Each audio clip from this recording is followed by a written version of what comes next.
সম্মোহিতের মতো নিরঞ্জন চেয়ে আছে ওর মৃত্যুর দিকে। ও টেরও পাচ্ছে না ওর হৃদস্পন্দন একটু একটু করে কমে আসছে। ওর শরীর আর স্নায়ু এই প্রচণ্ড মানসিক চাপ আর নিতে পারছে না। ওর চোখের সামনে থেকে সব কিছু মুছে গিয়ে শুধু দুটো চোখ যেন জেগে আছে, আর ওই দুই চোখের অতল অন্ধকারে একটু একটু করে ডুবে যাচ্ছে ও। কোনো নিশিম অন্ধকার যেন একটু একটু করে ওকে টানছে। একসময় ওর চোখ আর শরীর দুটোই একদম স্থির হয়ে গেল।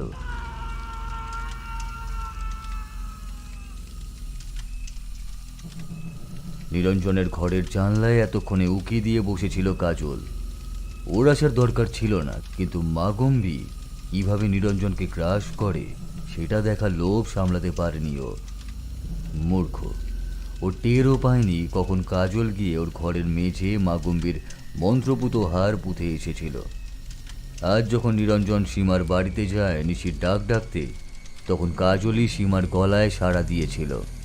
নিরঞ্জন সেটা বুঝতেও পারেনি, আর ওর আহ্বানে সাড়া দিয়েছিল স্বয়ং মাগম্বী, যাকে ও শ্মশানে নিজের সাধনায় জাগিয়ে তুলেছিল। আফ্রিকান অন্ধকার মৃত্যুর জগতের প্রহরী মহাসর্প এই মাগম্বী। মৃত্যুর জগতে কোনো আত্মা প্রবেশ করলে মাগম্বী তাকে গ্রহণ করে, বা কোনো ব্যক্তির মৃত্যুর সময় হলে মাগম্বী নিজেই তাকে টেনে নেয় মৃত্যুর অতল গহ্বরে। একচোট নিজের মনেই হাসল কাজল। ওর বুকের ভেতরে ধিকি ধিকি জ্বলতে থাকা প্রতিশোধের আগুন একটু হলেও নিভছে। মনে প্রাণেও ঘৃণা করে এই তান্ত্রিকদের, কাপালিকদের। এক মরণচান তান্ত্রিক ওর সারা পরিবার, ওর সারা জীবন শেষ করে দিয়েছিল। তাকেও চরম শাস্তি দিয়ে মেরেছে। এবারে নিরঞ্জন তান্ত্রিককেও পরপারে পাঠিয়ে দিয়েছে ও।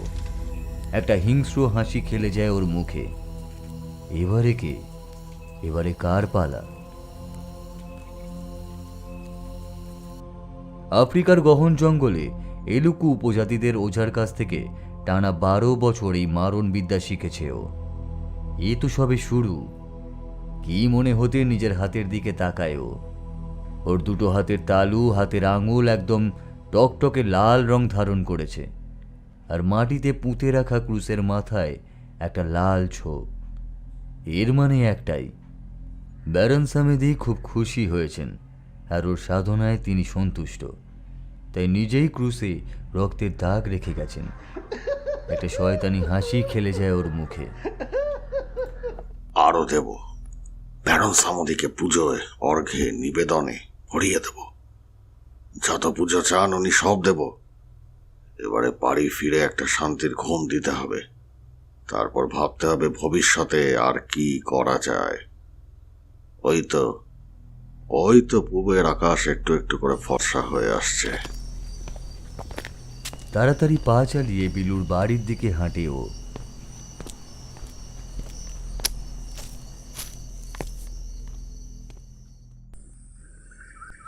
ভোরের আকাশে আলো ফুটতেই বেরিয়ে পড়েন প্রলয়নাথ। সারা রাত আসনে বসে ধ্যান করা ও ঠিক সূর্যোদয়ের মুহূর্তে আশ্রমের সামনেই ঋষিণী নদীতে স্নান করা ওনার দৈনিক কাজ।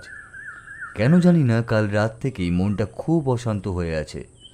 একটা ক্ষীণ অশুভ ইঙ্গিত পাচ্ছেন উনি মনে মনে। উনি মনকে শান্ত করার জন্য নদীতে নামলেন। ঠিক সূর্যোদয়ের মুহূর্তে উনি সূর্য প্রণাম করেন। স্নান করতে করতেই দেখলেন কয়েকজন লোক ব্যস্ত সমস্ত হয়ে দৌড়চ্ছে। কৌতূহলবশত উনি প্রশ্ন করলেন একজনকে, কি ব্যাপার? আজ্ঞে বাবা ঠাকুর, ওই কাজলি গায়ে খুন হয়েছে গো। কে খুন হয়েছে? কাজলি গায়ে নিরঞ্জন তান্ত্রিক ছিল না গো? কাল রাতে কেউ তাকে খুন করে গেছে। বড় সাংঘাতিক ভাবে খুন করেছে গো।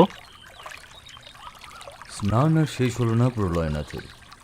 এক মাথা চিন্তা নিয়ে উনি ফিরে আসলেন আশ্রমে। আপন মনেই সে বলতে থাকল, নিরঞ্জন? সে তো সে তান্ত্রিক ছিল না, যথেষ্ট ক্ষমতাশালী তান্ত্রিক ছিল। তাকে এভাবে ঘরে ঢুকে খুন করে যেতে পারে, এতটা ক্ষমতা কার হতে পারে? সে তো কোনো সাধারণ মানুষের কাজ হতে পারে না, না, কোনোভাবেই না। তখনই ওনার চোখে পড়ল ঈশান কোণে মেঘ ঘনিয়ে উঠেছে, আসন্ন দুর্যোগের লক্ষণ। কেন জানি না ওনার মনে হলো কিছু একটা অশুভ খুব তাড়াতাড়ি ঘটতে চলেছে। উনি গভীরভাবে বসে ভাবছেন। আজ কদিন ধরেই কিছু লক্ষণ দেখতে পাচ্ছিলেন, সামান্য মনে করে আমল দেননি। এখন বুঝতে পারছেন আরও মনোযোগী হওয়া উচিত ছিল। বাবা ঠাকুর, আপনার কি শরীর খারাপ? অমুর ডাকে ওনার চিন্তায় ছেদ পড়ল। না রে, সেসব কিছু নয়, ওই একটা বিষয় নিয়ে একটু চিন্তায় আছি। ওনার সামনে বড় কাঁসার ফুল তোলা বাটিতে মুড়ি ও কাঁসার গ্লাসে চা নামিয়ে রাখতে রাখতে অমু বলে, বুঝছি, ওই কাজলি গায়ের নিরঞ্জন তান্ত্রিকের এভাবে খুন হওয়া নিয়ে আপনি বেশ চিন্তায়। হাসেন প্রলয়নাথ। অমু লোকের চোখ মুখ দেখেই মনের কথা টের পায়। ঠিক ধরেছিস, কিন্তু এত সকালে এই লোকে কিভাবে খবর পেয়ে গেল বলতো? এই সাত সকালেই দেখছি সব দৌড়চ্ছে। এ আর বড় কথা কি, কাল রাতে আশেপাশের লোকরা নাকি বেশ চিৎকার চেঁচামেচি শুনতে পেয়েছিল, আর বেশ নাকি হুটাপাটির শব্দও পেয়েছে লোকে। বলিস কি? তা কেউ বেরায়নি কেন? বাবা ঠাকুর, তুমি কতটুকু জানো আমি জানি না, ও লোক বড় সুবিধের ছিল না, নানা অপকর্ম করে বেড়াতো আর নানা রকম দোষও ছিল। তা এমন লোক বিপদে পড়লে কে সাথ করে এগিয়ে আসে বলো? শুনতে শুনতে কোথাও যেন একটা ক্ষীণ সন্দেহ হচ্ছিল ওনার। হঠাৎই কি মনে হতে অমুকে বললেন, একবার গিয়ে একটু দেখে আসতে পারবি? একটু খোঁজ খবর নিতে পারিস যদি, দেখ না। অমু একটু মুখ তুলে তাকালো ওনার দিকে, হাসলো অল্প। সে তোমায় ভাবতে হবে না, এখানে রান্না সেরে আমি ঠিক এক সময় চলে যাব। বলেই অমু ভেতরে চলে যায়। বসে বসে ভাবেন প্রলয়নাথ, কাজটা কি ঠিক করলেন? নেহাতি কৌতূহল, কিন্তু কোথাও যে একটা অন্য সন্দেহ হচ্ছে। কদিন ধরে যেসব লক্ষণ হালকা টের পাচ্ছেন সেসব তো আর উড়িয়ে দেওয়ার নয়। অমুকে নিয়ে চিন্তা নেই। অমু অর্থাৎ অম্বিকাচরণ এককালে দুর্ধর্ষ ডাকাত ছিল। ওনার সংস্পর্শে এসে ডাকাতি করা ছেড়ে দেয়। এইসব খবর বের করা জলভাত ওর কাছে। উঠে পড়লেন উনি। নিজের ওপরে একটু রাগ হলো ওনার। এত সামান্য বিষয় এভাবে বিচলিত হওয়া তো একজন সাধকের উচিত নয়। যাই ঘটুক না কেন ওনাকে সব সময় স্থির থাকতে হবে। স্নান আগেই সেরে এসেছেন।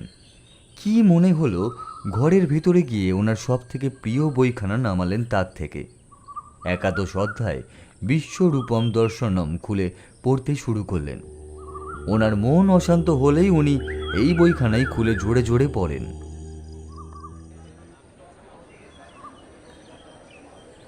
কাজলি গায়ে নিরঞ্জন তান্ত্রিকের বাড়ির সামনে বেজায় ভিড়।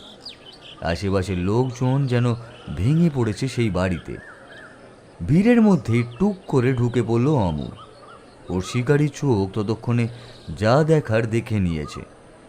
বাড়ির সদর দরজা, জানলা, কপাট কোথাও কোনো ভাঙা বা আঁচড়ের চিহ্ন পর্যন্ত নেই। এবারে ও বাড়ির পেছনে এক চক্কর দিয়ে আসলো। না, কোথাও কোনো জানলা ভাঙার বা টিনের চালা কেটে গর্ত করার কোনো চিহ্ন নেই। আর দরজা তালা একদম যেমনটি তেমনই রয়েছে। লোকজন বাড়ি ঘিরে ফেলেছে পুরো, তবে কয়েকজন পুলিশ ঘরখানা ঘিরে রেখেছে। কাউকেই ঘরের ভেতরেই যেতে দিচ্ছে না। এতে অবশ্য অমর সুবিধাই হলো। ও বাড়ির চারপাশে চক্কর দিতে দিতে একেবারে ওই ঘরের একটা জানালার পেছনে এসে দাঁড়ায়। তখনই ওর চোখে পড়ে মাটিতে পায়ের ছাপ।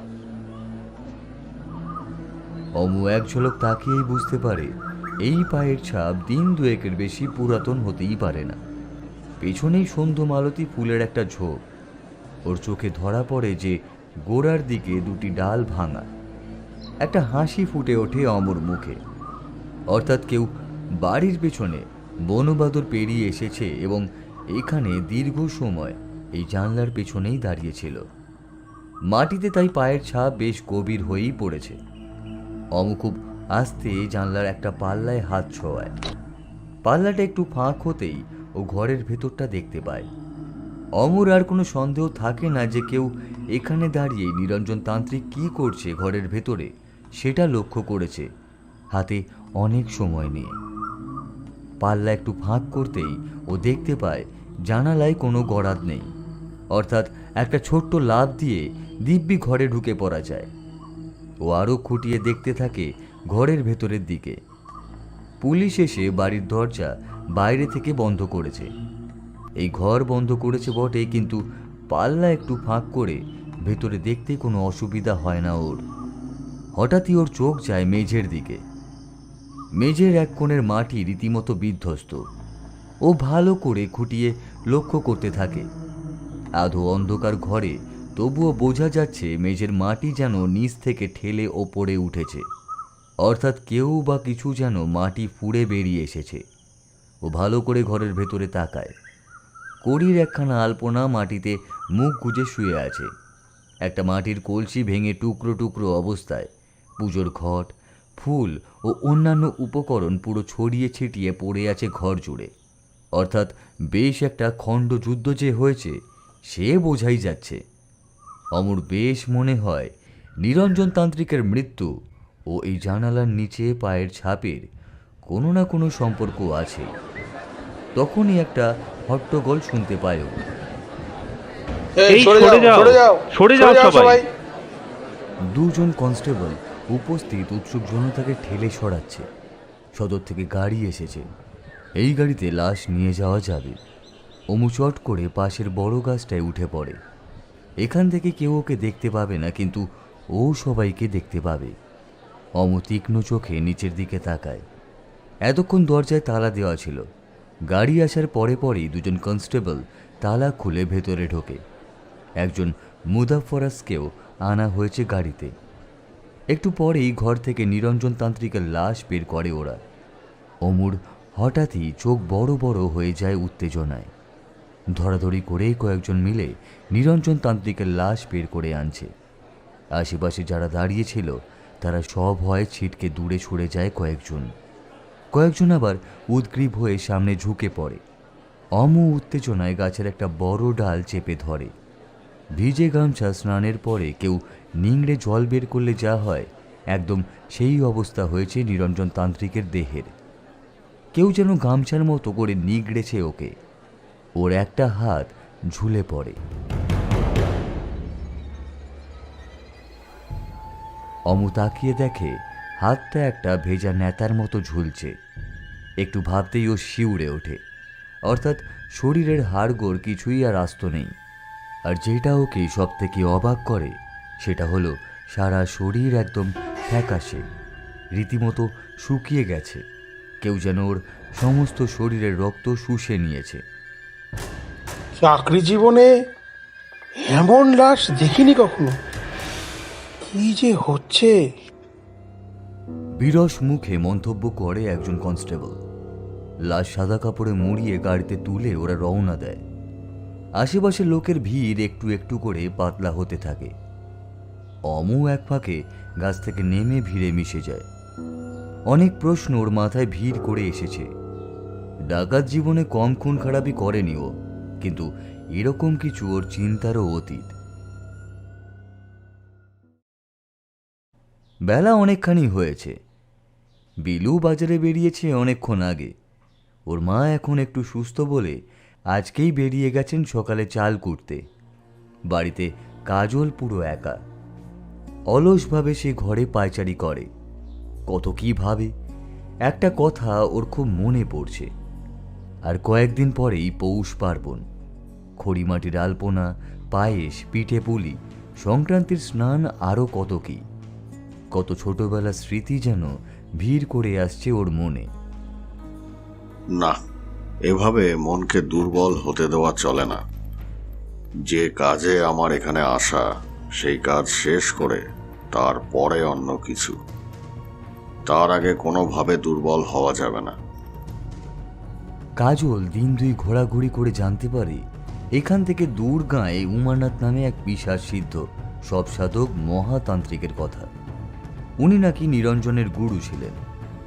আজ একবার নাকি এসেও ছিলেন নিরঞ্জন তান্ত্রিকের বাড়িতে। উনি ঘোষণা করে গেছেন যে নিরঞ্জনের এই অবস্থা যে করেছে সে নাকি 7 দিনের মধ্যে মুখে রক্ত উঠে মরবে। রীতিমতো চ্যালেঞ্জ ছুড়ে গেছেন উনি। কাজল মিটিমিটি হাসে নিজের মনে। এখনো তো সে আসলে তুরুপের তাস বেরই করেনি। ভাবতে ভাবতেই কাজলের মুখের পেশি শক্ত হয়ে আসে। ছাড়ব না, একজনকেও ছাড়ব না। মৃত্যুর ভয়াবহ তাণ্ডব দেখাবো সবাইকে, একদম ছাড়খাড় করে দেবো সবকিছু। ভাবতে ভাবতেই ও উঠে দাঁড়ায়। একবার খোঁজ না নিলেই নয়। খুব আস্তে ঘরের কপাট ভেজিয়ে সে বাইরে আসে। সূর্য ডুবু ডুবু প্রায়। ভালোই হলো, অন্ধকারে ওর চলাফেরা করতে বিন্দুমাত্র অসুবিধা হয় না। এবারে সে নিজের আসল তুরুপের তাস বের করবে। হেঁটে পাশের জঙ্গলে ঢুকে পড়ে ও। সন্ধ্যাবেলা কাজলদাকে বাড়িতে না পেয়ে বিশেষ অবাক হয় না বিলু। কাজলদা আজকাল বাড়িতে বিশেষ থাকেই না প্রায়, আর থাকলেও দরজা বন্ধ করে ঘুমোয়। তবে হ্যাঁ, কাজলদার জন্যই ওর মা আবার উঠে দাঁড়িয়েছে। ও নিজে দুবেলা খেতে পাচ্ছে, আর কেউ না বললেও বিলু জানে সীমাদিকেও কাজলদাই সুস্থ করেছে। বিলু জানে কাজলদা বাইরে যতই কঠোর হোক, নিষ্ঠুর হোক, আসলে মনটা খুব নরম ওর। একটু পরেই ওর মা ফেরে। শরীর একটু সুস্থ হতেই উনি বিলুকে সরিয়ে নিজেই রান্নার কাজে লেগে পড়েন। একবার খোঁজও নেন কাজলের। এই কদিনেই ছেলেটার ওপর কেমন মায়া পড়ে গেছে ওনার। রাত ঘনায় আস্তে আস্তে। কাজলদার খাবার ওর ঘরে ঢেকে রেখে এসে বিলু নিজে মায়ের পাশে শুয়ে পড়ে। আজ অনেকদিন পরে মা উঠে দাঁড়িয়েছে, কাজকর্ম শুরু করেছে। কি যে ভালো লাগছে ওর।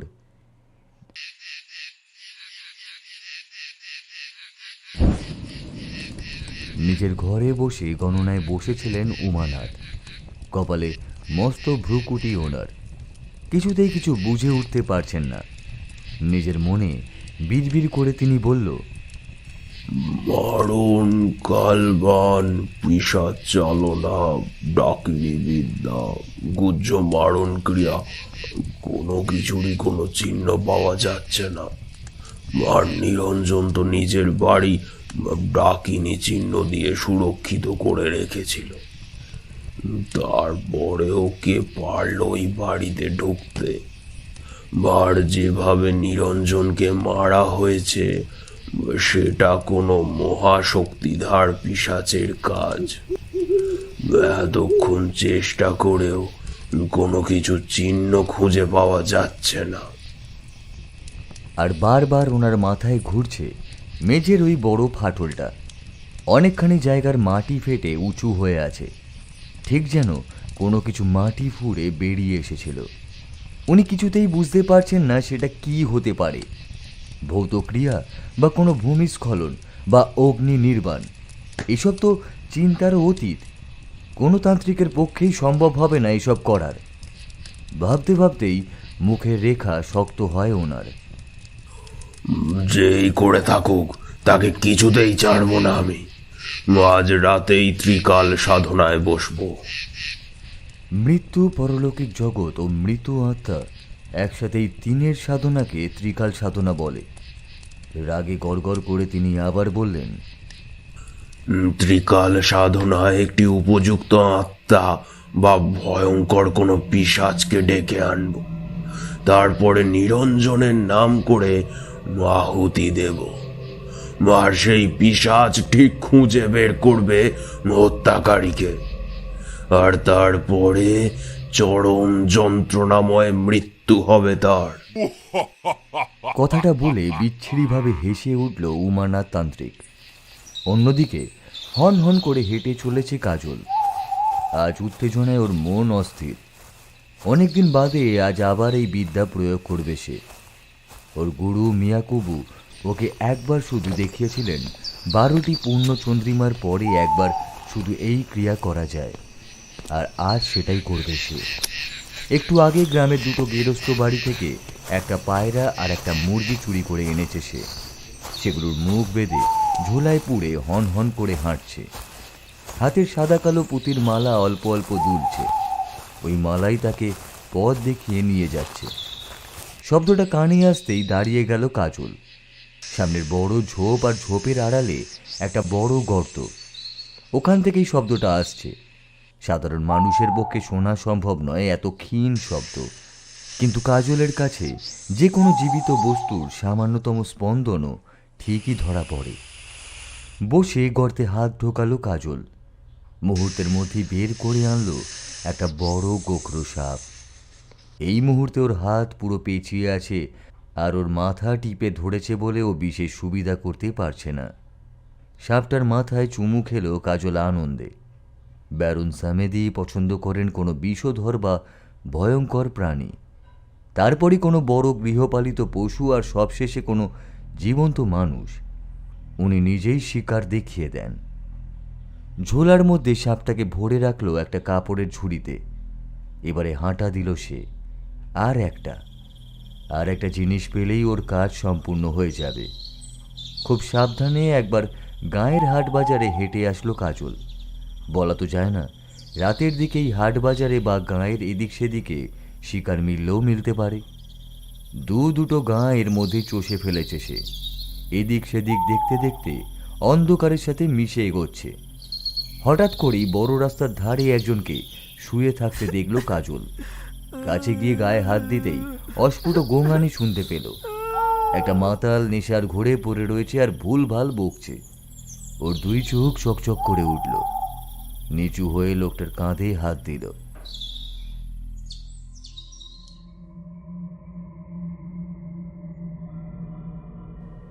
সদ্য স্নান সেরে এসেছেন উমানাথ।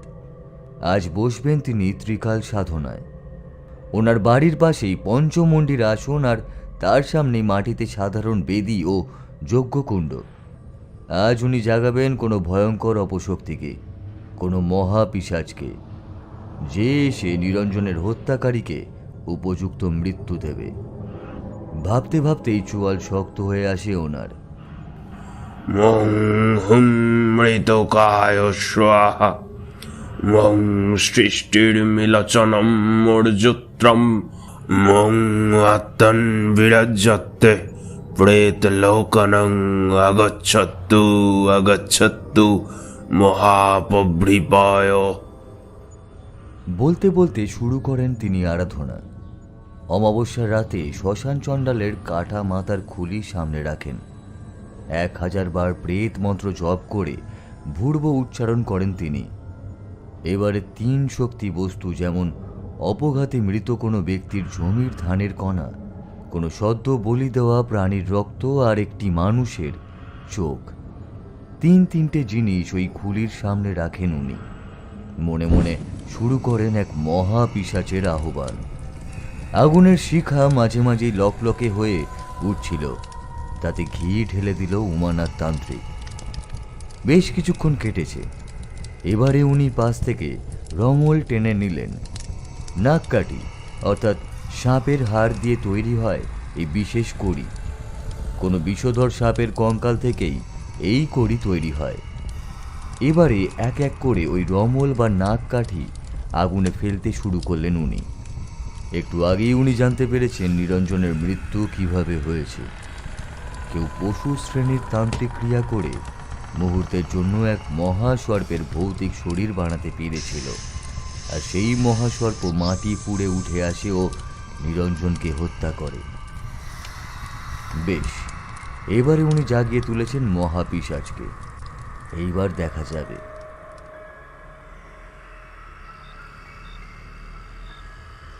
লোকটাকে ঘাড়ে করে বয়ে আনতে কোনো কষ্টই হলো না কাজলের। চুপচাপ নদীর ধারে যেখানে কাশবন, সেখানে লোকটাকে নিয়ে আসলো সে। একটা ফাঁকা জায়গা দেখে শুয়ে দিল। এবারে ঝোলা নামালো নিচে। প্রথমে মাটিতে ক্রুশটাকে ভালো করে পুঁতে দিল। ভালো করে চারপাশ তাকিয়ে দেখল, না, কেউ আসবে না এই নির্জন জায়গায়। লোকটা শুয়ে শুয়েই হাবি জাবি বকে চলেছে। কাজল যে তাকে কাঁধে তুলে এখানে এনেছে সেটা সে টেরই পায়নি। কাজল হাঁটু গেড়ে বসল। মাছিকো মরোকা। কথাটা বলতে বলতেই খট করে একটা শব্দ হলো।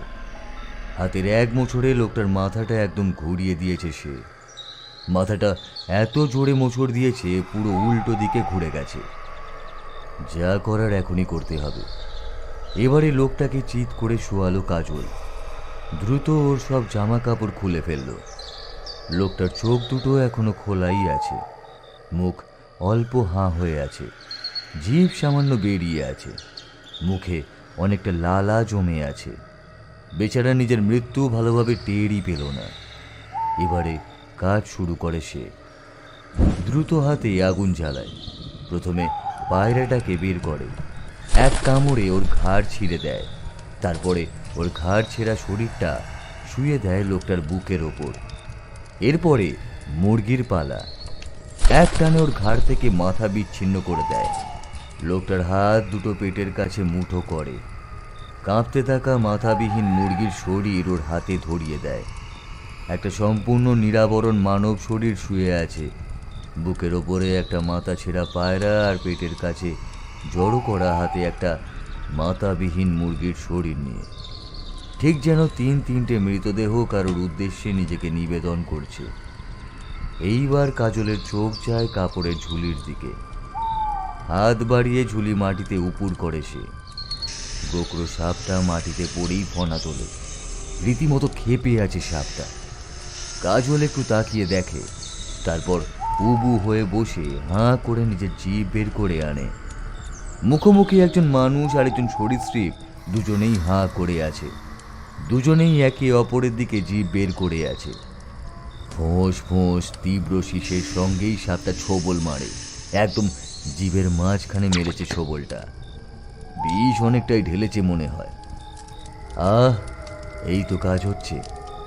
যত্নের সঙ্গে সাপটাকে ধরে আবার ঝোলায় ভরে রাখে ও আরও দুবার ওর হাতে ছোবল মারে। কাজল ভ্রুক্ষেপও করে না।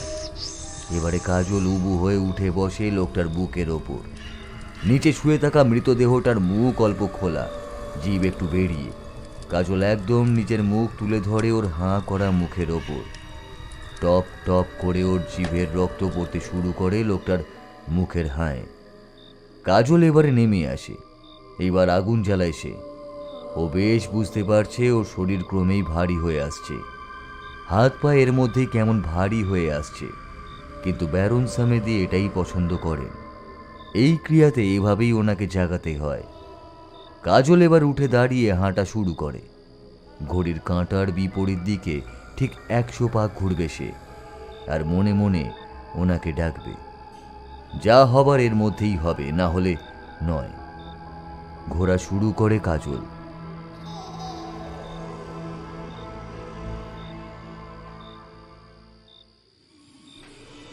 নিজের চারপাশে হঠাৎই একটা বিজাতীয় উপস্থিতি টের পান উমানাথ। বেশ বুঝতে পারেন ওনার আহ্বান ক্রিয়া প্রায় শেষের দিকে। মাথার উপরে একটা ঘন অন্ধকার ক্রমেই যেন ভারী হয়ে উঠেছে। চারপাশ একদম নিস্তব্ধ। একটা হিম শীতল স্পর্শ ওনার পিঠ ছুঁয়ে গেল যেন।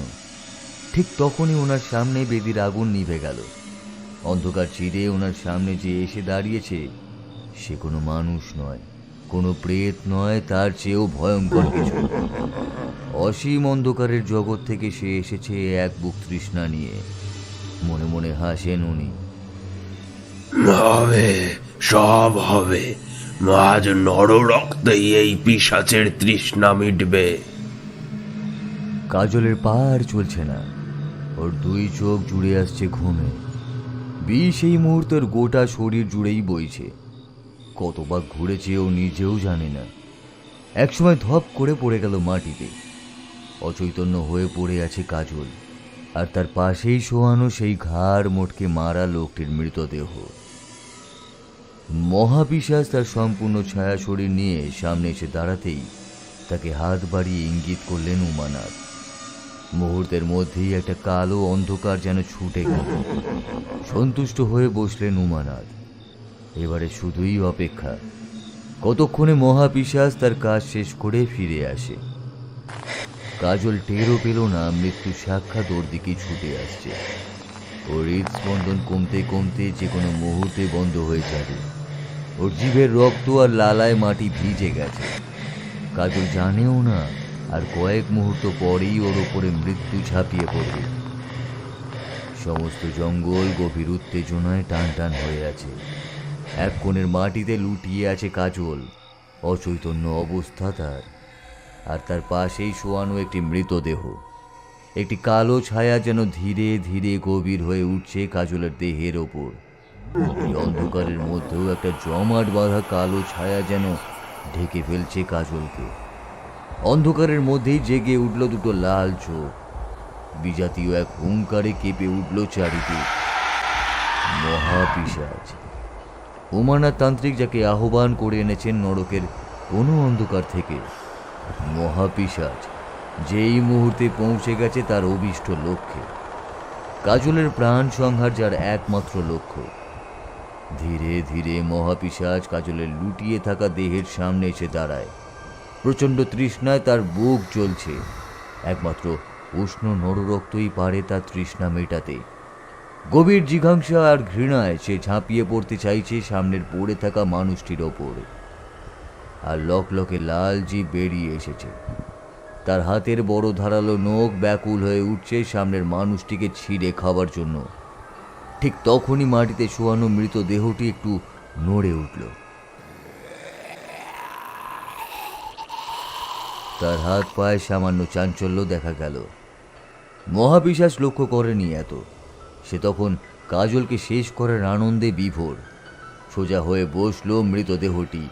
তার চোখের মণি সম্পূর্ণ সাদা। তার মুখ একদিকে ঝুলে পড়েছে, হাত দুটো ঝুলছে, মটকানো ঘাড় একদিকে হেলানো। আস্তে আস্তে উঠে দাঁড়ালো সে, একটা প্রাণহীন চেতনাহীন মৃতদেহ। উঠেই তার চোখ পড়ল কাজলের দেহের ওপর ঝুঁকে থাকা মহাপিশাচকে দেখে। থপ থপ করে পা ফেলে সেদিকে এগিয়ে গেল সে। মহাপিশাচ তার দুই হাতে যখনই কাজলকে ছিঁড়ে ফেলতে যাবে, ঠিক তখনই নিজের পিঠে একটা জোরে টান অনুভব করল আর পরক্ষণেই ছিটকে পড়ল। জম্বি। একজন মানুষকে হত্যা করে তার প্রাণ উৎসর্গ করা হয় ব্যারন সামেদিকে। আর ব্যারন সামেদি সেই মানুষটির আত্মা গ্রহণ করেন ও পরিবর্তে অন্ধকারের কোনো ভয়াবহ সত্তাকে পাঠান সেই মৃতের শরীরে। সেই মৃত জেগে তো ওঠে, কিন্তু নিজের কোনো অনুভূতি, কোনো বোধ কিছুই থাকে না তার। প্রভুর আজ্ঞাবহ এক চাকরে পরিণত হয়। যেহেতু সে মৃত, তাই কিছুই তাকে থামাতে পারে না। কাজল এই লোকটির মৃতদেহকে পরিণত করেছে জম্বিতে। আর সেই জম্বি এখন এগিয়ে এসেছে কাজলের প্রাণ রক্ষায়। আরেকবার মহাপিশাচ ঝাঁপিয়ে পড়তে গেল কাজলের ওপরে। তার আগেই তাকে দুই হাতে ধরে ফেলল জম্বি। তার মুখ চিরে বেরিয়ে আসলো বিকট নিশিম হাহাকার। সে জীবিত নয়, মৃতও নয়। কোনো চেতনাহীন বোধহীন এক শক্তি শুধু চালিত হচ্ছে একটা মৃতদেহে। মহাপিশাচকে এক ধাক্কায় মাটিতে ফেলে তার উপরে চেপে বসলো জম্বি।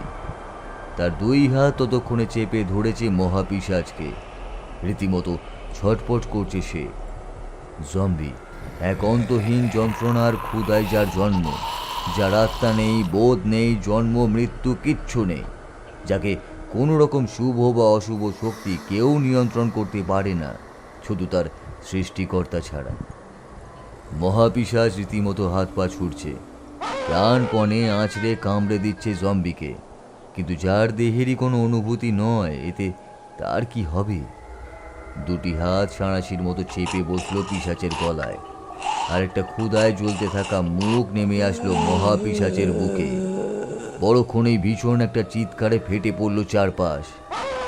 জম্বি মহাপিশাচের থেকে একটু একটু করে তার প্রাণশক্তি শুষে নিচ্ছে। সে মহাপিশাচের সমস্ত মারণ ক্ষমতা শুষে নিচ্ছে নিজের ভেতরে। অতি কষ্টে চোখ খুলল কাজল। সামনে তাকাতেই একটা গপ গপ শব্দ কানে আসলো। তাকিয়ে দেখলো ওই মুরগি আর পায়রার সদ্ব্যবহার করেছে তার সৃষ্টি করার জম্বি। ওর মনে পড়ল 100 পাকের শেষে চেতনা হারিয়ে মাটিতে লুটিয়ে পড়েছিল। সাপের বিষ ততক্ষণে ও হৃদস্পন্দন থামিয়ে দিয়েছিল। আস্তে আস্তে চোখ খুলে উঠে বসে ও। ওর সারা শরীরে অদ্ভুত শক্তি আর চনমনে ভাব। ওর পাশেই বসে জম্বি ততক্ষণ পায়রা আর মুরগির দেহাবশেষ প্রায় শেষ করে ফেলেছে। কাজল হাসে। ব্যারন সামেদি এরকমই। জম্বিকে জাগাতে গেলে সাধককে আগে নিজের প্রাণ উৎসর্গ করতে হয়। উনি সন্তুষ্ট হলে মৃত ব্যক্তির দেহে নিজের পছন্দ মতো কোনো ভয়াবহ আত্মাকে ভরে দেন, আর মৃত ব্যক্তির আত্মার বিনিময় সাধককে দেন আরও একটি জীবন। এই জন্যই ভুডু সাধকেরা অবিনাশী হয়। তাদের মৃত্যু স্বয়ং ব্যারন সামেদি নিজে নিয়ন্ত্রণ করেন। তখনই কাজলের চোখ গেল সামনে পড়ে থাকা একটু কালো ছাইয়ের দিকে। ভালো করে চারপাশে তাকাতে ও দেখতে পেল এদিক সেদিক ছড়িয়ে ছিটিয়ে রয়েছে বেশ কিছু কালো ছাই আর কালো ঝুল।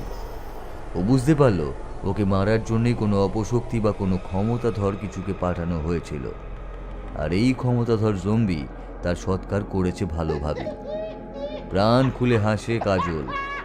সামান্য পিশাচ যে জম্বির শিকার হয়েছে এটা বুঝতে পেরে বেশ মজা লাগে ওর। জলদর্পণের সামনে বসেছিল উমানাথ। মন রীতিমতো অস্থির হয়ে উঠেছে ওনার। এত সময় লাগছে কেন? এত দেরি হচ্ছে কেন? মহাপিশাচের তো অনেক আগেই শত্রু সংহার করে ফিরে আসার কথা, সেখানে কোনো পাত্তাই নেই তার। সামনের মাটি সরায় রাখা প্রদীপের এই শিখা একই রকম ভাবে জ্বলছে। প্রদীপের চারপাশে রাখা সিঁদুর গোলা জল স্থির হয়ে রয়েছে। অনেক আগেই তো জলের রং পাল্টে যাওয়ার কথা, অনেক আগেই প্রদীপ আরো উজ্জ্বল হয়ে জ্বলে ওঠার কথা, কিন্তু কিছুই তো হচ্ছে না। এই মহাপিশাচকে আটকাতে পারে এরকম কল্পনাও কারোর পক্ষে অসম্ভব। তাহলে এত দেরি হচ্ছে কেন? এমন সময় ওনার কথার উত্তর দিতেই যেন ওনার সামনের প্রদীপ যেন হঠাৎ করেই নিভে গেল। কেউ যেন ফু দিয়ে নিভিয়ে দিল প্রদীপটা। গাঢ় অন্ধকারে ডুবে থাকা চারদিক ওনার বুক এক অজানা আশঙ্কায় ছ্যাদ করে উঠল। যদিও উনি জানেন যে ভয়ের কিছুই নেই, তাহলেও এখানে যা ঘটছে সেসবই ওনার কল্পনার বাইরে। উনি হাত বাড়িয়ে যখন প্রদীপ আবার জ্বালানোর কথা ভাবছেন, তখনই একটা শব্দ শুনতে পেলেন। দূর থেকে সেই শব্দ যেন একটু একটু করে ওনার দিকেই এগিয়ে আসছে। থপ থপ ভারী ভারী পা ফেলে কেউ যেন এগিয়ে আসছে ওনারই দিকে। দেশলাইয়ের আলোয় যা দেখলেন উনি দেখে জীবনের চরমতম বিস্ময়, আর তার সঙ্গেই একটা অনুভূতি হলো ওনার ভয়, মৃত্যু ভয়। কারণ ওনার সামনে হেলে দুলে টেনে হিচড়ে যে এগিয়ে আসছে একজন অন্ধও বলে দেবে সেটা কোনো জীবিত মানুষ না। যে এগিয়ে আসছে তার ঘাড় মটকানো, মাথা একদিকে নুয়ে পড়েছে, হাত দুটো ঝুলছে, আর কোনোভাবে তার পা দুটো মাটিতে ঘষতে ঘষতে সে এগোচ্ছে। তার চোখে মনি নেই, আর মুখে কেমন ও হো শব্দ করতে করতে এগোচ্ছে সে। কিন্তু এই মৃতদেহকে এইভাবে চালনা করছে কে? একটু তাকাতেই এই প্রশ্নের উত্তর পেয়ে গেলেন তিনি। অদ্ভুত একটা পা পর্যন্ত লম্বা কালো আলখাল্লা আর মাথায় কালো টুপি পরা একজন, হাতে একটা অদ্ভুত বাঁশি নিয়ে নেচে নেচে এদিকেই আসছে। তার হাতের বাঁশিতে মাঝে মাঝে ফু দিয়ে অদ্ভুত সুর তুলছে সে, আর এই মৃতদেহ সেই সুরের দিকেই এগোচ্ছে। কি ভয়ানক সেই সুর! কোনো পাঁঠা বা ছাগলের মাথা কেটে ফেলার সময় তার যে পরিত্রাহী চিৎকার করে, সেই রকমই তীক্ষ্ণ চিৎকার বেরোচ্ছে এই বাঁশি থেকে। আর মাঝে মাঝে গোল হয়ে অন্যরকম একটা ফু দিচ্ছে, আর সেই চলমান মৃতদেহ একটু একটু করে কেঁপে উঠছে। নড়তে চড়তেও যেন ভুলে গেছেন উমানাথ। উনি সব সাধনা করেছেন, কুণ্ডলিনী চক্র জাগিয়েছেন, পঞ্চমুণ্ডির আসনে বসে জপ ধ্যানও করেছেন, কিন্তু এত বিভৎস, এত ভয়ঙ্কর কোনো কিছু যে থাকতে পারে সে ওনার কল্পনারও অতীত। উনি বেশ বুঝতে পারছেন এরকম কিছু কথা কোথাও পড়েননি বা শোনেনও নি উনি। এরকম দেহধারী পিশাচের কথা কোথাও লেখা নেই। অপার বিস্ময়ে উনি তাকিয়ে আছেন ওনার সামনে এগিয়ে আসতে থাকা এই চলমান মৃতদেহের দিকে। মাথা একদিকে ঝুলে পড়েছে, হাঁ করা মুখ থেকে লাল আর রক্ত মিশে ঝরছে অবিরত, চোখের দৃষ্টি শূন্য। হাত আর পা যেন সে নিজে ফেলছে না, কেউ তাকে চালনা করছে। কোনোভাবেই এ কোনো জীবিত মানুষ হতে পারে না। উমানাথ তান্ত্রিক সবিস্ময়ে চেয়ে আছেন সেই দিকেই। মৃতকে জাগানো উনিও জানেন, কিন্তু সে তো আত্মা বা বিদেহী সত্তা। এরকম ভাবে একটা মৃতদেহকে এভাবে চলমান শক্তিতে যে পাল্টানো যায় তা ওনার কল্পনারও অতীত। আর ওর পেছনে যে কালো আলখাল্লা আর কালো টুপি পরে নেচে নেচে হাতে বাঁশি বাজিয়ে আসছে, সে কে? বাঁশিতে একটা তীক্ষ্ণ শব্দ হলো। না থাকতে পেরে নিজের কান দু হাতে চেপে ধরলেন উমানাথ। ওহ, ওনার মাথার মধ্যে ঢুকে পেরেকের মতো যেন আঘাত করছে এই বাঁশির সুর। ওনার মাথার ভেতরে সব যেন ওলট পালট হয়ে যাচ্ছে। সারা শরীরে কেউ যেন সূঁচ ফোটাচ্ছে। ওনার শরীর হঠাৎ করেই যেন অবশ হয়ে গেছে। একদম ওনার সামনে এসে পড়েছে প্রায় এই চলমান মৃতদেহটি। কোনোভাবে নিজের সামনে রাখা পূজার মন্ত্রপুত মালা ছুঁড়ে মারলেন ওই মৃতদেহকে লক্ষ্য করে। পৃথিবীর কোনো পিশাচ, কোনো আত্মা কারোরই সাধ্য নেই এই মালাকে অতিক্রম করে। এক মুহূর্তে থামল সে, তারপর আবার এগিয়ে আসতে শুরু করলো। মালা তার গায়ে পড়েছে ঠিকই, অনেকটা জায়গা জ্বলে গেছে তার শরীরের, কিন্তু একজন জম্বি সমস্ত রকম বোধ অনুভূতি শূন্য। তার নিজের শরীরেরই কোনো বোধ নেই। মালা পায়ের তলায় পিষে এগোচ্ছে সে। উমানাথ শেষ চেষ্টা হিসাবে মরিয়া হয়ে নিজের বলি দেওয়ার খাড়া হাতে নিলেন। সোজা এগিয়ে এক কোপ দিলেন তার শরীরে। উন্মত্তের মতো কোপের পর কোপ দিয়ে চললেন তার শরীরে। আশ্চর্য, তার চামড়া মাংস কেটে ফালা ফালা হয়ে যাচ্ছে, কিন্তু ন্যূনতম ব্যথা, বেদনা, কষ্ট কোনো কিছুরই অনুভূতি নেই তার। উমানাথ না থাকতে পেরে সোজা তার মাথা লক্ষ্য করে কোপ দিলেন। খাড়া অর্ধেকটা ঢুকে গেল তার মাথায়, ঢুকে সেখানেই গেঁথে রইল। সেই অবস্থাতেই সে এগিয়ে আসলো, দুই হাত বাড়িয়ে জড়িয়ে ধরল উমানাথকে। উমানাথের সারা শরীর শিউরে উঠল। নরকের গন্ধ এর গায়ে। এই পৃথিবীর কেউ নয়, এ সাক্ষাৎ নরক থেকে উঠে এসেছে। একটা অবশ করে দেওয়া তীব্র দুর্গন্ধ আর শীতল স্পর্শ ওনার সমস্ত স্নায়ু যেন অবশ করে দিল। ওনার মুখের ঠিক ওপরেই মৃতদেহের চাহনি অনুভব করতে পারছেন তিনি। এর এক ধাক্কায় মাটিতে ছিটকে পড়লেন তিনি। ওনার ঠিক ওপরে দাঁড়িয়ে আছে এই মৃতদেহটি। তার সারা শরীর ফালা ফালা খাড়ার আঘাতে, মাথা অর্ধেক ছিন্ন, সারা শরীর কাদা, রক্ত আর কাঁচা মাংসের গন্ধে ভর্তি। ধীরে ধীরে তার ওপরে হাঁটু কেড়ে বসল সে। উমানাথ শেষ চেষ্টা হিসাবে ওনার বুকে মহারুদ্রাক্ষ মালা হাতে মুঠি করে ধরলেন। এই জম্বি তার ওপরে ঝুঁকে পড়তেই উনি চেপে ধরলেন ওনার হাত তার মুখে। দপ করে মুহূর্তের মধ্যে আগুন জ্বলে উঠল।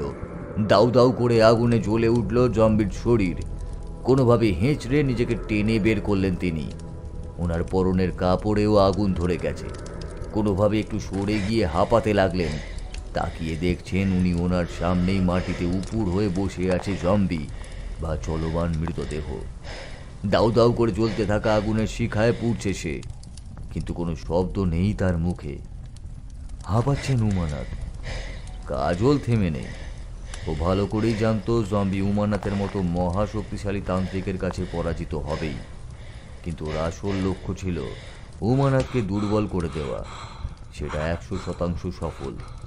ওর দরকার ছিল একটু সময় নিজের পরবর্তী পদক্ষেপের জন্য। সেটাও ভালোভাবেই পেয়েছে। নিজের ঝুলি থেকে একটা পেঁচানো জিনিস বের করলো কাজল। কুণ্ডুলি পাকিয়ে জিনিসটা শুয়ে রয়েছে। হাতে নিয়ে একবার মাথায় মৃদু আঘাত করতেই সে নড়ে চড়ে উঠল। এই মুহূর্তে একে জীবিত করে তুলেছে কাজল। মাটিতে ছেড়ে দিতেই মুহূর্তের মধ্যেই একে বেঁকে কোথায় অদৃশ্য হয়ে গেল। উমানাথ রাগে জ্বলছেন। তাহলে সব কিছুর জন্য কি এই দায়ী? যে এখন ওনার সামনে দাঁড়িয়ে আছে সে হাসছে মৃদু মৃদু, আর হাতের বাঁশি শূন্যে তোলাচ্ছে। এই যে নিরঞ্জনকে হত্যা করেছে এই বিষয়ে নিঃসন্দেহ উনি। কে তুমি? উনি প্রশ্ন করলেন। কি চাও আমার কাছে? এই জাদুবিদ্যা কোথায় শিখলে? এ তো তন্ত্র নয়। কাজল মিটিমিটি হাসছে, কোনো কথার উত্তরই দিচ্ছে না। উমানাথের মাথায় আগুন চড়ে গেল। দাঁড়া, এটাকে তো শেষ করছি। এবার তোর পালা। এই বলে নিজের হাতের মহারুদ্রাক্ষ মালা হাতে ভালো করে মুঠি করে ধরলেন। উনি এই মুহূর্তে মহাকর্ষণ আবন্ধন করবেন, যাতে হঠাৎই সব কিছুর ভার অস্বাভাবিক বেড়ে যাবে। সব কিছু যেন একটা ছোট্ট গণ্ডির মধ্যে ঢুকে পড়তে চাইবে, আর আশেপাশে সব কিছুই গুটিয়ে প্রচণ্ড ভারী হয়ে আসবে। চোখ বন্ধ করে আহ্বান শুরু করলেন উনি।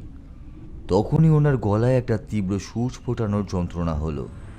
একটা কালো কুচকুচে বিষধর সাপ কখন এসে ওনার শরীর বেয়ে উঠেছে আর সোজা ওনার গলায় গিয়ে ছোবল মেরেছে, উনি তা বুঝতেও পারেননি।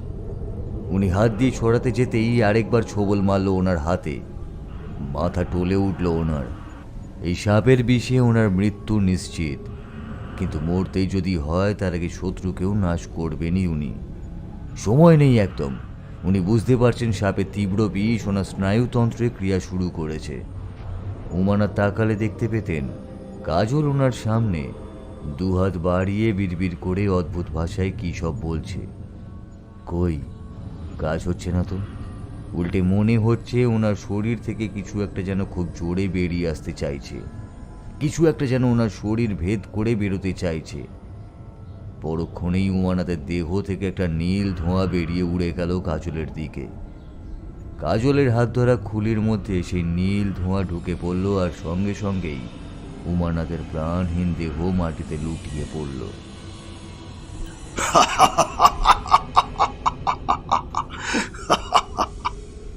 মানসিক রোগীর মতো অট্ট হাসিতে ফেটে পড়ল কাজল। পারবে না, কেউ পারবে না, ব্যারন সামেদিকে থামাতে কেউ পারবে না। আজ উনি কাজলের দেওয়া সেই লোকটির আত্মাকে খুশি মনে নিয়েছেন, আর ওনার মনে হয়তো লোভ হয়েছিল উমানাথের আত্মার প্রতি।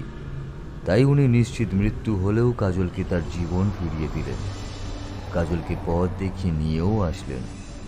এখন উনি প্রথমে সেই মাতাল ও পরে উমানাথ, এই দুটো আত্মা পেয়ে ভারী খুশি। কাজল হঠাৎই দেখে ওর ঠোঁটে সাপের কামড়ের কোনো চিহ্ন নেই। পিশাচের আঁচড়গুলো ওর শরীর থেকে একটু একটু করে মুছে যাচ্ছে। অর্থাৎ ব্যারন সামেদি প্রথমে ধ্যান অপার শারীরিক শক্তি, দ্বিতীয় ধ্যান মৃত্যুঞ্জয়ের কৌশল, আর সবশেষে তৃতীয় ধাপে উনি খুশি হলে ধ্যান অমরত্ব। কাজল তৃতীয় ধাপে প্রবেশ করে গেছে, আর কেউ পারবে না ওকে থামাতে, কেউ না।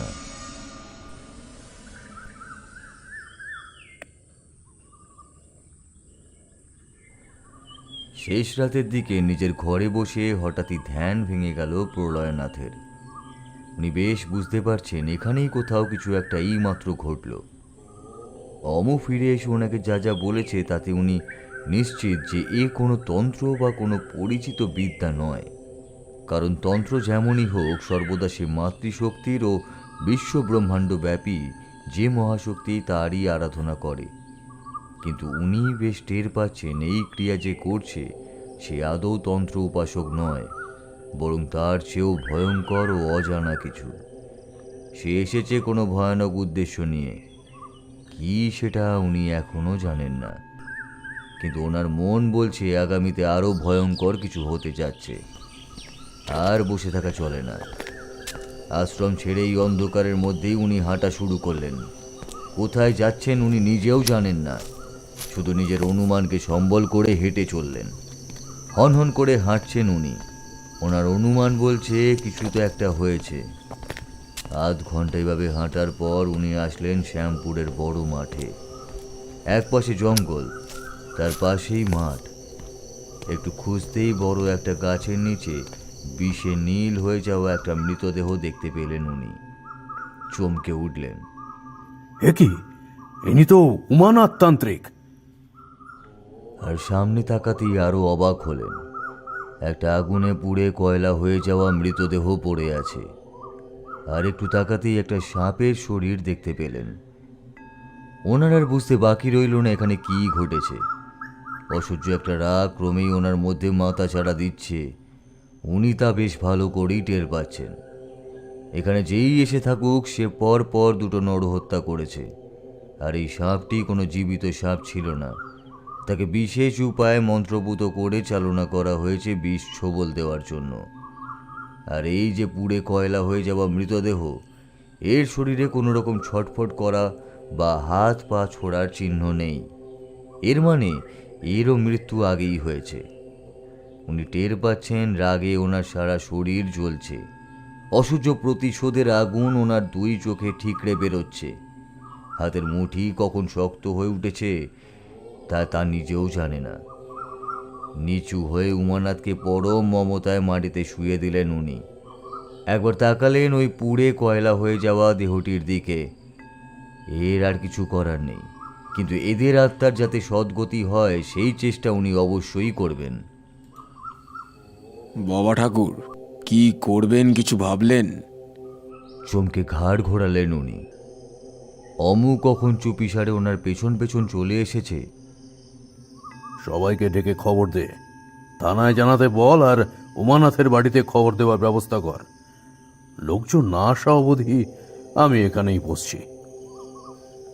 কিন্তু বাবা ঠাকুর, আপনি একা। প্রলয়নাথের রক্তচক্ষুর দিকে তাকিয়ে কিছু বলার সাহস হলো না অমুর।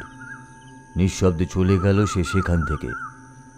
হঠাৎ ওনার চোখে পড়ল মাটিতে পড়ে থাকা একটা মালার দিকে। সাদায় কালোয় মেশানো একটা পুঁতির মালা। হাতে নিয়েই বুঝতে পারলেন এগুলো কোনো পুঁতি নয়, একরকম পাথর আর ছাগল বা ভেড়ার নাড়ি দিয়ে এগুলো গাঁথা। একটা সন্দেহ ক্রমে দৃঢ় হচ্ছে ওনার মনে। অনেক শুনেছেন এর ব্যাপারে তিনি, এবারে আজ চাক্ষুষ করলেন।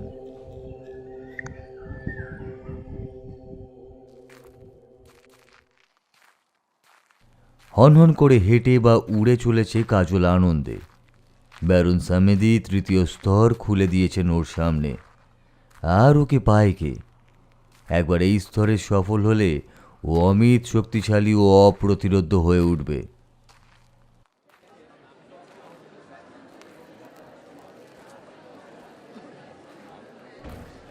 পরদিন দিনের আলো ফুটতেই যে হুলুস্থুলু শুরু হলো তার বলার অপেক্ষা রাখে না। আশেপাশের গ্রাম শুদ্ধ লোক এসে ভেঙে পড়ল এই মাঠে। বিস্ময়, কৌতূহল, অবিশ্বাস সবকিছু ছাপিয়ে সকলের মনে বড় হয়ে উঠেছিল ভয়, প্রবল ভয়। প্রথমে মরণচাঁদ, তারপরে নিরঞ্জন ও এখন উমানাথ। পরপর তিনজন তান্ত্রিকের এরকম অপমৃত্যু বা হত্যা যাই হোক না কেন, মানুষের শির দ্বারা কাঁপিয়ে দেওয়ার পক্ষে যথেষ্ট। এদের কারোর প্রতি সবাই খুব একটা প্রীত ছিল না, কিন্তু একটা শ্বাসরোধকারী আতঙ্ক সকলের মনেই চেপে বসে। এরা তিনজনেই সকলের কাছে মূর্তিমান আতঙ্ক ছিল, কিন্তু এদের এইরকম পরিণতি এ তো কল্পনারও অতীত। কৌতূহল আর ভয় দুটোই সকলের মনে জাঁকিয়ে বসে। যথারীতি পুলিশ এসে দুটো দেহই নিয়ে যায়, ময়না তদন্তর জন্য পাঠায়, কিন্তু কোনো কুল কিনারা মেলে না। কি জন্য এই খুন ও কিভাবেই এই খুন? প্রলয়নাথ থানায় যান। দীর্ঘ সময় জিজ্ঞাসাবাদের পরে উনি যা দেখেছেন সব কিছুই বলেন। এই দুটি মৃত্যু ও আগের মৃত্যু একটা অমীমাংসিত প্রশ্ন হয়ে দাঁড়ায়। সন্ধ্যা নেমেছে, সারা পৃথিবী এর মধ্যেই গুটিয়ে গেছে ঘরের মধ্যে। পরপর তিনটে হত্যা সকলকেই ঘরে আশ্রয় নিতে বাধ্য করেছে। নিজের আশ্রমে অস্থিরভাবে পায়চারি করছেন প্রলয়নাথ তান্ত্রিক। উনি বেশ বুঝতে পারছেন এই হত্যাগুলোর পেছনে কোনো গুহ্য উদ্দেশ্য অবশ্যই আছে। নিছক বেছে বেছে শুধু শক্তিশালী তান্ত্রিকদেরই হত্যা করছে, এবং সেটাও কোনো অপশক্তির প্রয়োগে। এবং হত্যা পদ্ধতি দেখলে বোঝা যায় যে তীব্র জিঘাংসা ও বিদ্বেষ থেকেই এই হত্যা। এগিয়ে গেলেন নিজের পঞ্চমুণ্ডির আসনের দিকে। এ শুধু পঞ্চমুণ্ডির আসন নয়, তার সাধন ক্ষেত্রও বটে। একটু আগেই স্নান সেরে এসেছেন উনি, এবার প্রয়োজন আসনে বসা। কিন্তু তার আগে মনকে সংহত ও নিয়ন্ত্রিত করা প্রয়োজন। পদ্মাসনে বসলেন প্রলয়নাথ। বাকি তান্ত্রিক কুলের থেকে ওনার সাধন ভোজন অনেকটাই আলাদা। গুরু অর্জুননাথ ওনাকে শিখিয়েছেন সবার আগে কি করে নিজের শরীরকে শূন্য করে ফেলতে হয়। পদ্মাসনে নিজের শরীরের সমস্ত শক্তি, সার ও গতি মনের এক বিন্দুতে এনে কেন্দ্রীভূত করতে হয়। নিজের শরীর সম্পর্কে সম্পূর্ণ বোধ লুপ্ত হওয়ার পরেই সমস্ত অনুভূতি কেন্দ্রীভূত করতে হয় এক অন্তস্থ বিন্দুতে। তখনই তৃতীয় নয়ন জাগ্রত হয়। ওই বিশ্ব সংসার চোখের সামনে থেকে মুছে গিয়ে উনি সময়ের সাথে যুক্ত হতে পারেন। ওনার গভীর অন্তর্নয়ন একবার জেগে উঠলে তখনই উনি শরীরের সীমাবদ্ধ ছেড়ে এক অসীম বিশ্ব ব্রহ্মাণ্ডে অংশ হতে পারেন। ঠিক সেটাই করলেন উনি। একসময় ওনার সমস্ত বাহ্যিক ও দেহানুভূতি লুপ্ত হলো, জেগে উঠল ওনার অন্তরাত্মা। এইবার উনি সময়ের মধ্যে ইচ্ছা মতো আগে পিছে যেতে পারেন। এখন চোখ বন্ধ করে পদ্মাসনের যোগারূঢ় মুদ্রায় বসে থাকা, ওনার দুই চোখের পাতা শুধু থেকে থেকে কেঁপে কেঁপে উঠতে থাকলো। অনেক সময় পার হলো এভাবেই। একসময় উনি চোখ খুললেন। গভীর দোটানা ওনার মনে। চারিদিকে পাখির ডাকাডাকি শুরু হয়েছে অল্প স্বল্প। আস্তে আস্তে চারিদিক ফর্সা হয়ে এসেছে। ধ্যান ভেঙে তিনি নিজের মনেই বললেন, আর কিছু জানা বাকি নেই, কিন্তু যা দেখলাম, যা জানলাম, এখন মনে হচ্ছে এইসব হয়তো না জানলেই ভালো হতো। একটা দীর্ঘশ্বাস ফেলে উনি উঠে পড়লেন। একটু হেঁটে আসবেন নদীর পাড়ে। অশান্ত মনকে শান্ত করতে নির্জন প্রকৃতির থেকে ভালো সান্নিধ্য আর কিছুই নেই। নদীর পাড়ে গিয়ে দাঁড়ালেন উনি। পূর্ব দিক আলোয় রাঙিয়ে সূর্য উঠছে। সূর্যের প্রথম কিরণ রক্তাব্য ছটায় এসে পড়ছে ঋষিণী নদীর বুকে।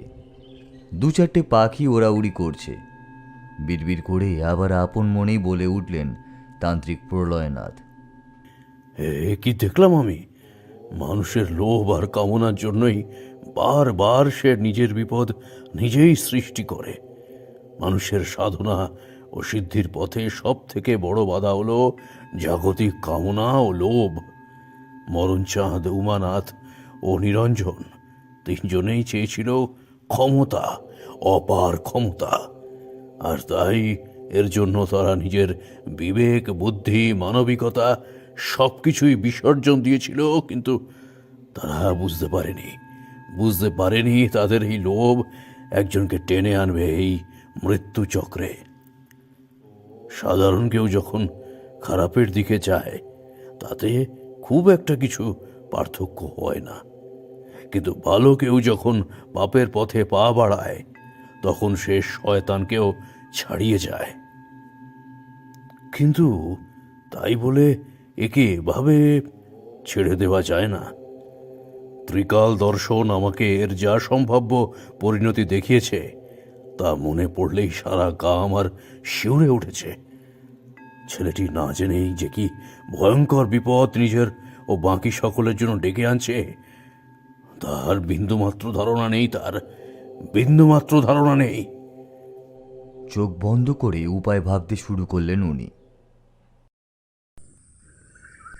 সাত সকালে কাজলকে হনহন করে হেঁটে ফিরতে দেখে বিলু যেন ভূত দেখার মতো চমকে উঠল। মনে মনে সে নিজের অজান্তেই বলে উঠল, এ কি চেহারা হয়েছে কাজলদার! গায়ের রং যেন পুড়ে ঝামা হয়ে গেছে। চোখ মুখ একেবারে কোটরে ঢুকে গেছে। গায়ের আলখাল্লা জায়গায় জায়গায় ছিঁড়ে গেছে। আর গোটা শরীর রক্ত আর ধুলোয় মাখামাখি। কেমন অবসন্ন দেখাচ্ছে। কাজলদা, কি হয়েছে তোমার? হাতের ঝাঁটাটা ফেলে দৌড়ে আসে বিলু। কিছু হয়নি আমার, তুই যা। না, তোমাকে বলতেই হবে। কাল তুমি সারা রাত ছিলে না। কি হয়েছে তোমার, বলো। বিলু, বললাম তো কিছু হয়নি। যা, তুই তোর কাজে যা। কাজলদা, তোমার কি শরীর খারাপ? কিছু? বিলু কথা শেষ করার আগেই কাজল বিরক্ত হয়ে ওর ডান হাত দিয়ে বিলুকে সরে যাওয়ার ইশারা করে। পরক্ষণেই একটা ব্যাপার হয় যাতে বিলু ও কাজল দুজনেই অবাক হয়ে যায়। কাজল হাত উঁচিয়ে ধরার সাথে সাথেই বিলু ছিটকে পড়ে পেছনে। অদৃশ্য কিছু যেন বিলুকে এক ধাক্কা দিয়ে পেছনে ছিটকে ফেলে দেয়। কিছু মুহূর্ত কাজল নিজেও হতভম্ব হয়ে দাঁড়িয়ে থাকে। ও নিজেও বুঝতে পারে না যে ও স্পর্শ না করা সত্ত্বেও বিলু কিভাবে দূরে ছিটকে পড়ে। বিলু ততক্ষণে উঠে বসেছে। ওর দুই চোখে অপার বিস্ময় আর ভয়। বিলু, শোন। কাজল তা ওর দিকে একটু এগিয়ে আসতেই ও ভয়ে পেছনে সরে যায়, তারপরে এক লাফে ঘরে ঢুকে যায়। ভীষণ খারাপ লাগে কাজলের। ও তো বিলুকে আঘাত করতে চায়নি, কিন্তু এর থেকেও মনে বেশি হয়ে ওঠে এই যে ঘটনাটা এক্ষুনি ঘটল। বাড়ির উঠোনের পাশের গাছে একটা কাক তখন থেকে ডেকেই চলেছে। কাজল বিরক্তভাবে কাকটার দিকে তাকাতেই কাকটা ডাকা বন্ধ করে, আর মুহূর্তের মধ্যেই একটা মাটির ডেলার মতো গাছ থেকে নিচে পড়ে যায়। কাজলের মনে বিস্ময় আর আনন্দ দুটোই আর ধরে না। এর মানে একটাই, ও তৃতীয় স্তরে অনেকটাই প্রবেশ করে গেছে। ও এখন যে কোনো জড় বস্তু, জীবিত প্রাণীর গতিবিধি ও প্রাণ সম্পূর্ণ নিয়ন্ত্রণ করতে পারে। আর তৃতীয় স্তর শেষ হলেই ও পাবে অমরত্ব, আর তখন মৃত্যু ওকে ছুঁতে পারবে না। ভাবতে ভাবতেই ঘরে ঢোকে কাজল। চামড়ার আসনে বসে, একটু পরেই হাত পা এলিয়ে দেয়। গভীর ঘুম নামে ওর দুই চোখে। দুপুর গড়িয়েছে। বিলু ভয়ে ভয়ে একবার ঘরের দরজা খোলে, দেখে কেউ নেই। ও আস্তে করে ভাতের থালাটা মাটিতে নামাতেই ওর বুক কেঁপে ওঠে। ওর পেছনে একটা ছায়া পড়ছে। ও চট করে ঘাড় ঘোরাতেই দেখে কাজলদা ওর পেছনে দাঁড়িয়ে। কখন পুকুর থেকে স্নান করে এসেছে। বস। বিলুর ইচ্ছা হলো যে ও ছোঁ ছোঁ করে দৌড় দেয়, কিন্তু কিছু একটা আছে কাজলদার গলার মধ্যে, যে কারণ সে অনিচ্ছা সত্ত্বেও ওখানেই বসে পড়ে। তোর খুব লেগেছে না রে? বিলু ধীরে ধীরে মাথা দুপাশে নাড়ে। রান্না তো দারুণ করেছিস, আর একটু ভাত নিয়ে আয়। বিলু উঠে এক দৌড়ে যায় রান্নাঘরে। কাজল তো এর মধ্যেই খাওয়া শেষ করেছে। খেতে খেতেই ওকে বলে, জানি না তুই বিশ্বাস করবি কিনা, কিন্তু আমি নিজেও জানতাম না যে এই ক্ষমতা আমার আছে। বিলু চোখ বড় বড় করে তাকায়। হ্যাঁ রে, এখন মনে হচ্ছে আমি সব কিছুই পারি। আমি পারি না এমন কিচ্ছু নেই। মাকে ভালো করে দিতে পারবে? কাজল খাওয়া বন্ধ করে, সোজা তাকায় বিলুর চোখের দিকে। হ্যাঁ পারবো, কিন্তু তার ফল আমার মনে হয় না যে ভালো হবে। বিলু হাঁটুর মধ্যে মাথা গুজে বসে থাকে। কাজল দ্রুত খেতে থাকে। আর একটু তরকারি দে। বিলু বড় বাটিটা পুরোটাই ওর পাতে উপর করে দেয়। দেখ, আমার যা ক্ষমতা আমি সব কিছুই পারি, কিন্তু কি জানিস, এরপরে যখন আমি থাকবো না, তখন যদি উল্টো পাল্টা কিছু হয়, তখন তো আমি সামলাতে পারবো না। তুমি চলে যাবে কাজলদা? অদ্ভুত দৃষ্টিতে বিলুর দিকে তাকায় ওর কাজলদা। আমার কি আর বাড়িঘর আছে রে? আর যে পথে আমি চলি সে তো আর সুস্থ সাধারণ মানুষের পথ নয়। হাঁটুর মধ্যে মাথা গুজে বসে থাকে বিলু। জলের রেখা ওর গাল বেয়ে গড়ায়। এই কদিনেই ও কাজলদাকে একদম নিজের দাদার মতো ভালোবেসে ফেলেছিল। বিলু, ও টের পায় কাজলদা ওর পিঠে হাত রেখেছে। ঘরে আয়। হাত মুখ ধুয়ে ঘরে ঢোকে কাজল। ওর পেছন পেছন বিলুও ঢোকে। এটা রাখ। কাজল ওর ঝুলি থেকে একটা কাগজে মোড়ানো জিনিস বিলুকে দেয়। মোড়ক খুলতেই বিলুর চক্ষু স্থির। মোড়কের মধ্যে 500 নোটের দুটো মোটা বান্ডিল। বিলু হাঁ করে তাকিয়ে থাকে বান্ডিল দুটোর দিকে। মাকে ভালো করে চিকিৎসা করাবি, বাড়িঘর ঠিকঠাক করবি, আর তুই নিজেও স্কুলে যাবি। কাজলের কথা শেষ হয় না, তার আগেই বিলু ওকে জড়িয়ে কান্নায় ভেঙে পড়ে। না না কাজলদা, তুমি যাবে না। আমি টাকা নেব না, কিন্তু তুমি যাবে না, বলো।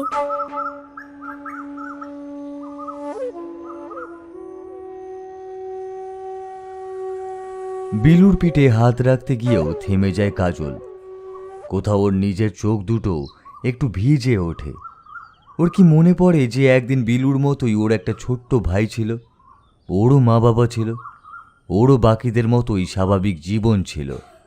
কোথাও কি কাজলের চোখ দুটো একটুও ভিজে ওঠে? বিলু, ওঠ রে।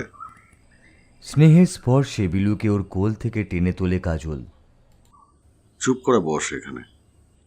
বিলুর চোখ মুছিয়ে দেয় ও। নিজে উঠে ঘরের এক কোণায় যায়। ঘরের এক কোণে রাখা বড় কাঠারিটা হাতে নেয়। বিলুর দিকে তাকিয়ে একটু মুচকি হাসে। পরক্ষণে কাজল যা করে তা দেখে রীতিমতো চেঁচিয়ে উঠতে যাচ্ছিল বিলু। ডান হাতে বড় কাঠারিটা সোজা নিজের গলা বরাবর চালিয়ে দেয় কাজল। ধারালো কাঠারির এক কোপে ফিনকি দিয়ে রক্ত বেরিয়ে আসে। অবাক হয়ে বিলু দেখে কাজলদা সোজা হয়ে দাঁড়িয়ে আছে। এরপরে যা হয় সেটা আরও আশ্চর্যের। একটু পরেই নিজেই কাজলের গলার গভীর ক্ষত নিজে থেকেই বুঝে যায়। এক মুহূর্ত পরেই ওই গভীর ক্ষতের কোনো চিহ্নই থাকে না। বিলু চোখ বড় বড় করে দেখে কাজলদা দাঁড়িয়ে মুচকি মুচকি হাসছে। কাজলদা, তুমি কি মানুষ না? হাতের কাঠারিটা ছুঁড়ে ফেলে এক কোণে কাজল। কেমন অবসন্নভাবে বসে পড়ে মেঝেতে। একটা বিষণ্ণ হাসি হেসে বলে, জানি না রে, শুধু এটা জানি যে আমার অনেক ক্ষমতা, কিন্তু এর জন্য অনেক দাম দিতে হয়েছে আমাকে। আমার কোনো স্বাভাবিক জীবন নেই। বলতে বলতে গলা বুঝে আসে ওর। বিলু এটুকু বুঝতে পারে যে কাজলদার অনেক ক্ষমতা, কিন্তু কোথাও ওর একটা ভীষণ দুঃখ আছে, কষ্ট আছে। বিলু, তুই যা বরং এখন, আমি একটু ঘুমোবো, আর ওটা নিয়ে যা। বিলু মাথা নেড়ে উঠে পড়ে। মাটিতে পড়ে থাকা বান্ডিল দুটোর দিকে তাচ্ছিল্যের সঙ্গে হাত দেখায় কাজল। বিলু অনিচ্ছা সত্ত্বেও বান্ডেল দুটো তুলে নিয়ে চলে যায়। শুয়ে পড়ে চোখ বন্ধ করে কাজল। মুহূর্তের মধ্যে একরাশ স্মৃতি যেন ভিড় করে আসে। মৌলিপুর গ্রামে ওর ওই ছোট্ট মাটির বাড়ি। ওই তো মা ঘরে বসে রান্না করছে, ওর বাবা সাইকেল নিয়ে আসছে মাঠের পাশ দিয়ে, ওর ছোট্ট ভাইটা ওকে দেখে হাসছে। দুটো চোখ মনে হচ্ছে পুড়ে যাচ্ছে ওর। দুটো চোখের কোণ দিয়ে জল ঝরে পড়তে চাইছে, কিন্তু ওর চোখ কবে শুকিয়ে গেছে। অসহ্য একটা কষ্ট ওর গলার কাছে যেন দলা পাকিয়ে উঠেছে। উঠে নিজের ঝোলা থেকে বোতলটা টেনে বের করে কাজল। তীব্র দুর্গন্ধযুক্ত তরল এক ঢোকে অনেকটা গলায় ঢেলে দেয়। মুহূর্তের মধ্যেই ঘুমের দেশে তলিয়ে যায়। হাতে সাদা কালো পাথর মেশানো মালাটা ধরে বসে আছেন প্রলয়নাথ। কোনো পশুর নাড়ি দিয়ে এই পাথরগুলো গাঁথা হয়েছে। গতকাল রাতে ঘটনাস্থল থেকে এই মালাটা কুড়িয়ে পেয়েছেন উনি। বেশ বুঝতে পারছেন এই সব কটা হত্যার সঙ্গে মালাটার অবশ্যই কোনো সম্পর্ক আছে। মালাটা নাড়াচাড়া করতে করতেই হঠাৎ খেয়াল করলেন মালাটা একটু একটু যেন গরম হয়ে উঠছে। কিছু সময় পরে মালাটা কোনো উত্তপ্ত ধাতুর মতোই গরম হয়ে উঠল। হাতের মধ্যে কাঁপছে যেন মালাটা। হাতের মধ্যে বেশ জোরেই কাঁপছে মালাটা, আর আগুনের মতো গরম হয়ে উঠেছে এতক্ষণে।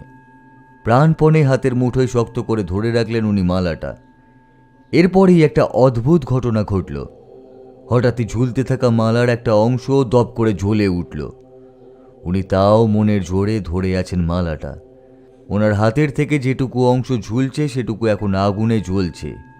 ওনার হাতের মুঠিও আগুনে জ্বলছে, কিন্তু স্রেফ উনি নিজের মনের জোরেই উনি মালাটা চেপে ধরে বসে আছেন। ঠিক তখনই অনুভব করলেন ওনার ঘরের মধ্যে একটা নীল সাদা ধোঁয়া যেন ঘুরপাক খাচ্ছে। আশ্চর্য, একটু আগেও তো ঘরের মধ্যে ধোঁয়া ছিল না কোথাও। তাহলে ধোঁয়াটা ক্রমেই ঘুরপাক খাচ্ছে আর একটা অদ্ভুত আকার নিচ্ছে। ওনাকে চমকে দিয়ে ওনার হাত থেকে মালাটা ছুটে গেল ওই ধোঁয়ার কুণ্ডলীর মধ্যে। ওনার ডান হাতের তালু ও আঙুল অনেকটা পুড়ে গেছে। সেদিকে ভ্রুক্ষেপ নেই ওনার, কিন্তু চোখের সামনে এই ধোঁয়া ক্রমেই একটা আকার নিচ্ছে।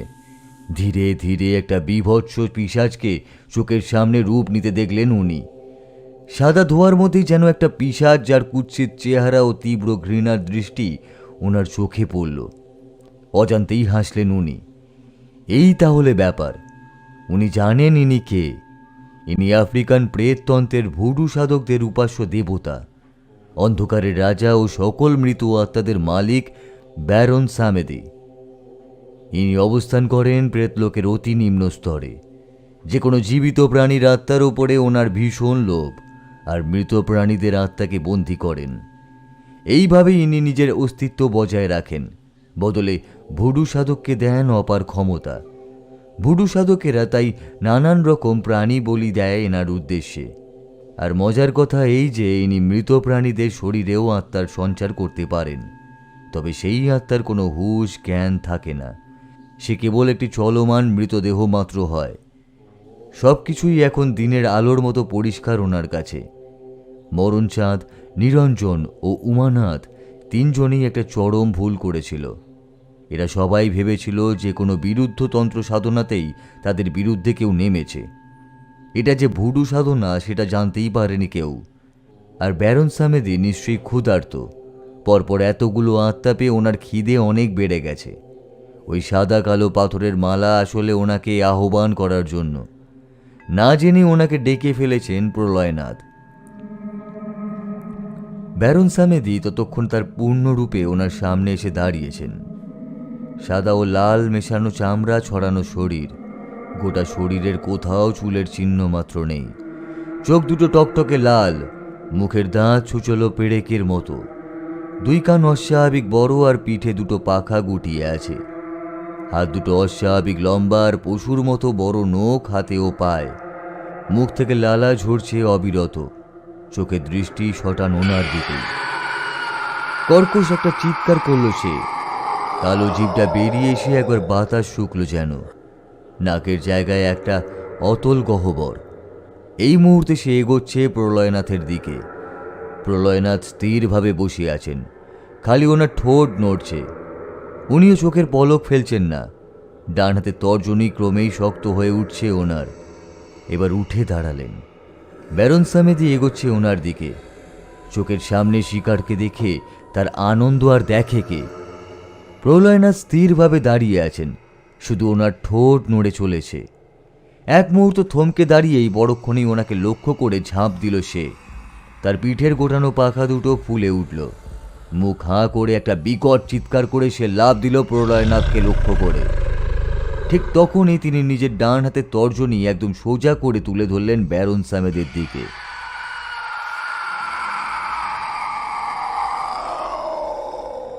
একটা অদ্ভুত অস্বস্তিতে ঘুম ভাঙল কাজলের। ও নিজেই অবাক হলো, কেন একটা চাপা অস্বস্তি আর ভয় ওর নিজের মনের মধ্যে। ঘুম ভেঙে কি মনে হতেই নিজের ঝোলা খুলল। একটু হাতড়াতে ওর মাথায় বাজ পড়ল।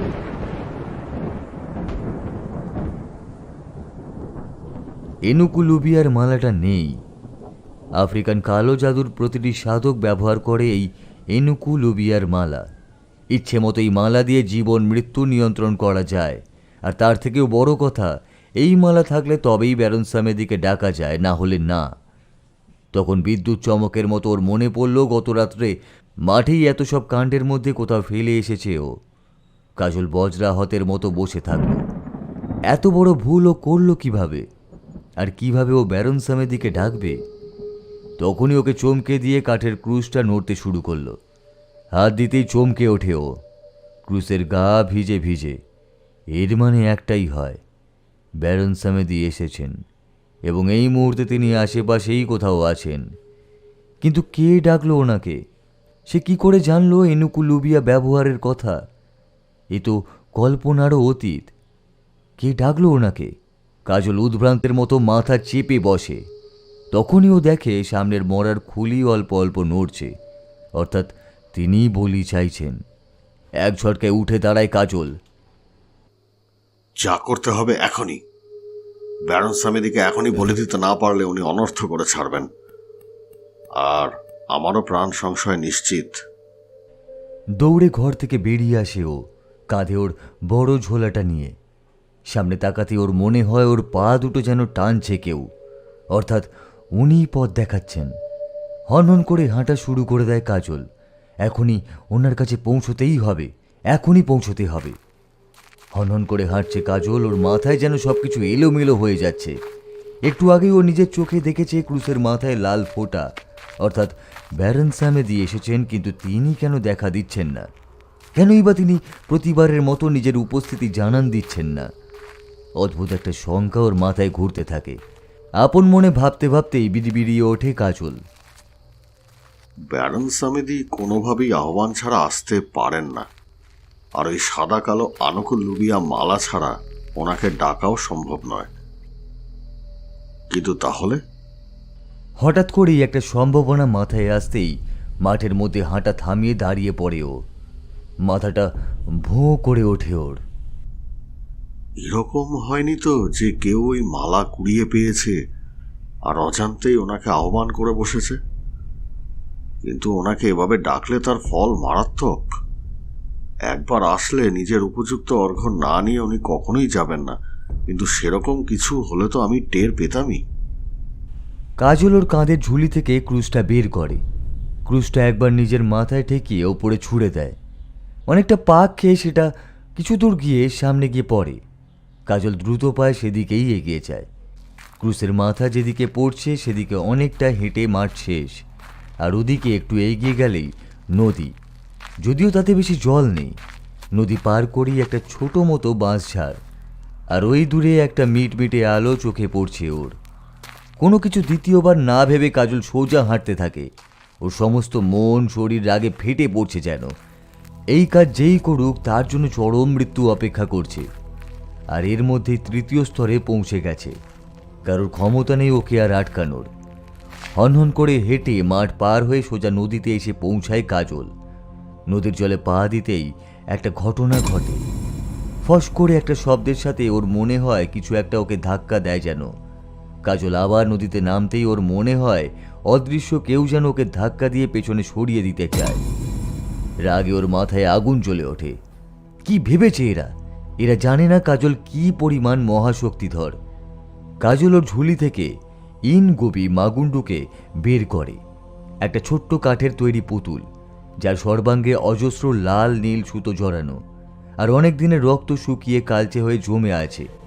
কাজল মনে মনে স্মরণ করে মাগুবাকে। কালো জাদুর অধিষ্ঠাত্রী দেবী হলেন মাগুবা। ডান হাতে রেনগুডুর পুতুল ধরে ও নদীতে পা দেয়। সঙ্গে সঙ্গে একটা ভূমিকম্প হয় যেন। নদীর জল হঠাৎই অনেকটা লাফিয়ে ওঠে। মুহূর্তের মধ্যেই চারপাশ থেকে যেন জল ছুটে আসে ঢেউয়ের মতো ওকে ডুবিয়ে দেওয়ার জন্য। কাজলের সারা শরীর ভিজে যায়, কিন্তু ও স্থির হয়ে দাঁড়িয়ে থাকে। ও যেখানে দাঁড়িয়ে আছে তার চারপাশে রীতিমতো জলের ঘূর্ণি উঠছে। বড় বড় ঢেউ এসে আছড়ে পড়ছে ওর শরীরে, কিন্তু ও নির্বিকারভাবে দাঁড়িয়ে থাকে।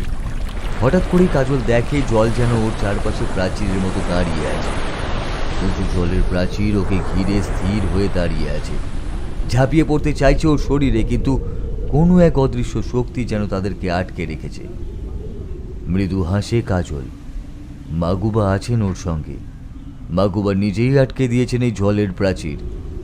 গটগট করে হেঁটে সামনে এগোয়েও কয়েক মিনিটেই নদী পার হয়ে এসে ওঠে ওপরে। নিজের ঘরে বসে নিজের চোখকে বিশ্বাস করতে পারছিলেন না প্রলয়নাথ। মহাস্থান বন্ধন দিয়ে উনি নদী ও তার চারপাশে বেঁধে দিয়েছিলেন।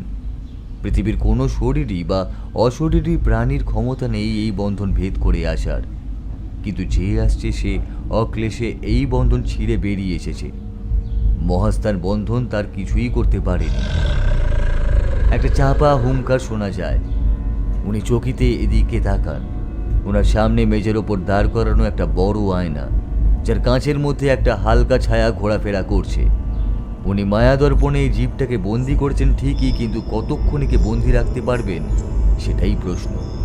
কারণ উনি বেশ বুঝতে পারছেন একজন কেউ আসছে ও তার ইশারা পেয়ে এই অদ্ভুত জীবটা চঞ্চল হয়ে উঠছে। নদী পেরিয়ে এসে দাঁড়ায় কাজল।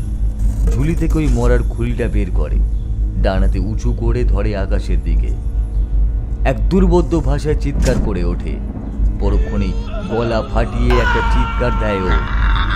ব্যারন সামেদি যেখানেই থাকুক না কেন এই ডাকে ওনাকে আসতেই হবে।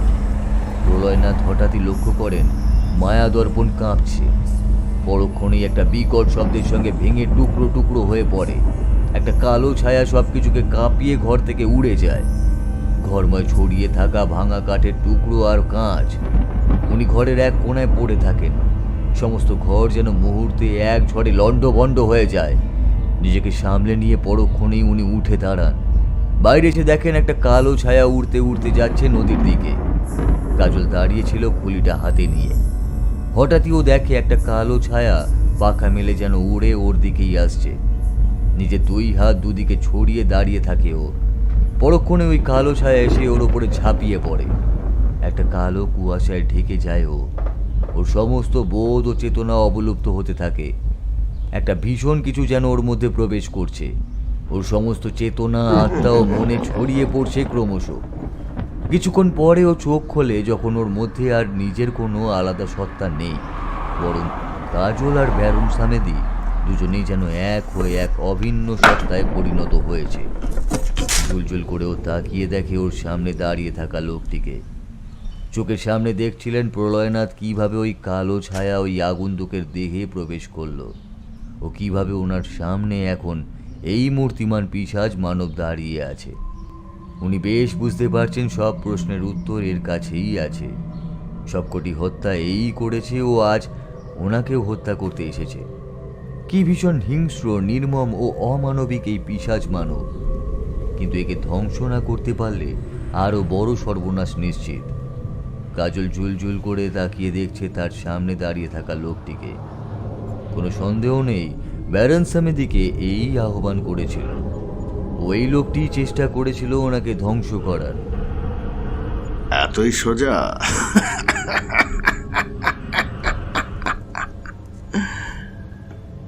খিকখিক করে একটু হাসলো সে, পৈশাচিক সেই হাসি। এদিকে ওর মাথার মধ্যে ব্যারন সামেদি ক্রমান্বয়ে বসে যাচ্ছেন। মেরে ফেলো, মেরে ফেলো। ঠিক মেরেই ফেলবে কাজল, তবে চরম কষ্ট ও যন্ত্রণা দিয়ে। আর কিছু অবশিষ্ট রাখবে না সে। কাজল নিজের বাম হাত সামনে বাড়ায়, হাতের মুঠি খোলে। মুঠি খোলা মাত্র একটা নীলচে কালো ধোঁয়া বেরিয়ে আসে ওর হাতের তালু থেকে। ধোঁয়াটা বেরিয়েই কয়েকটা ছায়ার রূপ নেয়। বিকট চিৎকার করতে করতে ছায়াগুলো ছুটে যায় ওনার দিকে। প্রলয়নাথও একটু নড়েন না নিজের জায়গা থেকে, ঠায় দাঁড়িয়ে থাকেন। ছায়াগুলো এসে ওনার ওপরে ঝাঁপিয়ে পড়ে ঠিকই, কিন্তু সেই মূর্তিতেই উনি দুই হাত বাড়ান। ওনার ডান হাতের কবজিতে পেঁচানো শিব শক্তি মালা খুলে দুই হাতে টান টান করে ধরেন। ছায়াগুলো এসে ওনাকে ঘিরে ধরে, চেষ্টা করে ওনাকে ছিঁড়ে খুবলে খাওয়ার, ওনার ঘাড় ও মাথা মোটকে দেওয়ার। কিন্তু এই মালা যতক্ষণ ওনার হাতে আছে তারা কিছুই করতে পারে না। উল্টে উনি হাতের মালা দুই হাতে নিয়ে ডাকতে থাকেন এই ঘরের ছায়াদের। মহাবিশ্বের পড়া ও অপারা শক্তির সমন্বয় হলো এই শিব শক্তি মালা। উনি মন প্রাণ এক করে ডাকতে থাকেন ওই ছায়াদের। কিছুক্ষণের মধ্যেই একে একে চুম্বকের টানের মতো ছায়ারা একে একে এসে ঢুকে পড়ে ওই মালার মধ্যে। ওনার হাতের মালাটা কাঁপতে থাকে আর ধোঁয়ায় ভরে যায়। উনি মালা এই ছায়াদের বন্দি করে ফেলেন। কাজল একটু হাসে। না, এ বাকিদের মতো দুর্বল নয়, কিছু বিদ্যা আছে এর, কিন্তু সে কতক্ষণ পারবে ওর সামনে টিকতে? এসো বাছা ধন। কাজল মরার খুলিটা হাতে নেয়। এর মধ্যেই আছে মাগুবা লুবিয়া। কাজল এক মনে ডাকতে থাকে ওনাকে। ও টের পায় ব্যারন সামেদিও নিজের পুরো শক্তি সঁপে দিচ্ছেন ওর মধ্যে। মনে প্রাণে এক করে কাজল ডাকতে থাকে ওনাকে।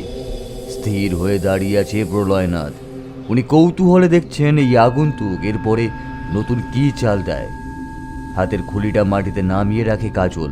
নিজে টান টান হয়ে শুয়ে পড়ে খুলির পেছনে, দুই হাত দুদিকে ছড়িয়ে দেয়। মুখটা হা করে ও। একটা তীব্র দম বন্ধ করা গন্ধ কালো অন্ধকারে চারিদিক ঢেকে যায়। প্রলয়নাথ দেখেন চারদিক হঠাৎই ঘুটঘুটে অন্ধকারে ডুবে গেছে। আর তখনই ওনার চোখের সামনে জ্বলে ওঠে দুটো লালচে হলুদ চোখ। মাটির ওপর দিয়ে দুটো সমান্তরাল চোখ এগিয়ে আসছে ওনার দিকে। মহাসর্প, মহাসর্পবিদ্যা, মনে মনেই বলেন উনি। দুটো হলুদ চোখ মাটির ওপর দিয়ে এঁকে বেঁকে এগিয়ে আসছে ওনার দিকে। তার তীব্র হিসিসানি উনি শুনতে পাচ্ছেন। উনি জানেন দৌড়ে বা পালানোর চেষ্টা করে কোনো লাভ হবে না।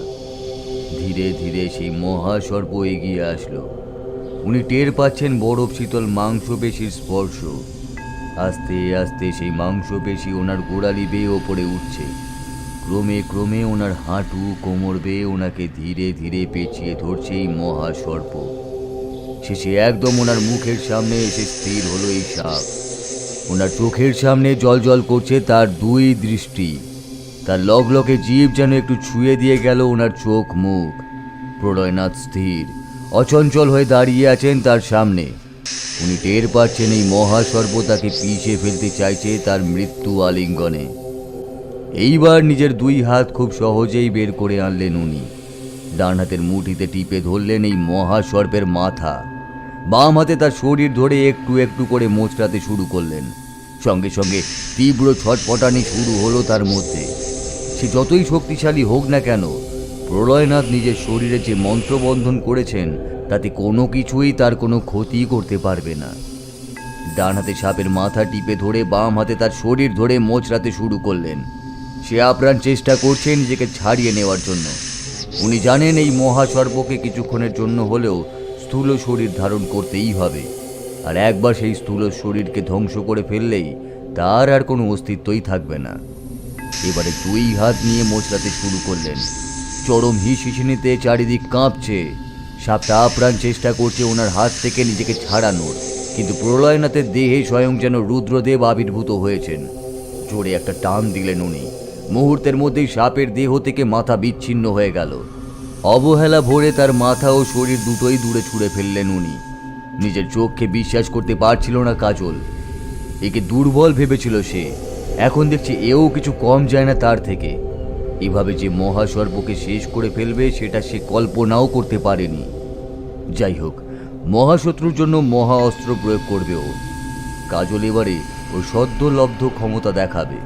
ও দুই হাত দুই দিকে বাড়াতেই একটা বাতাসের ঝড় উঠল।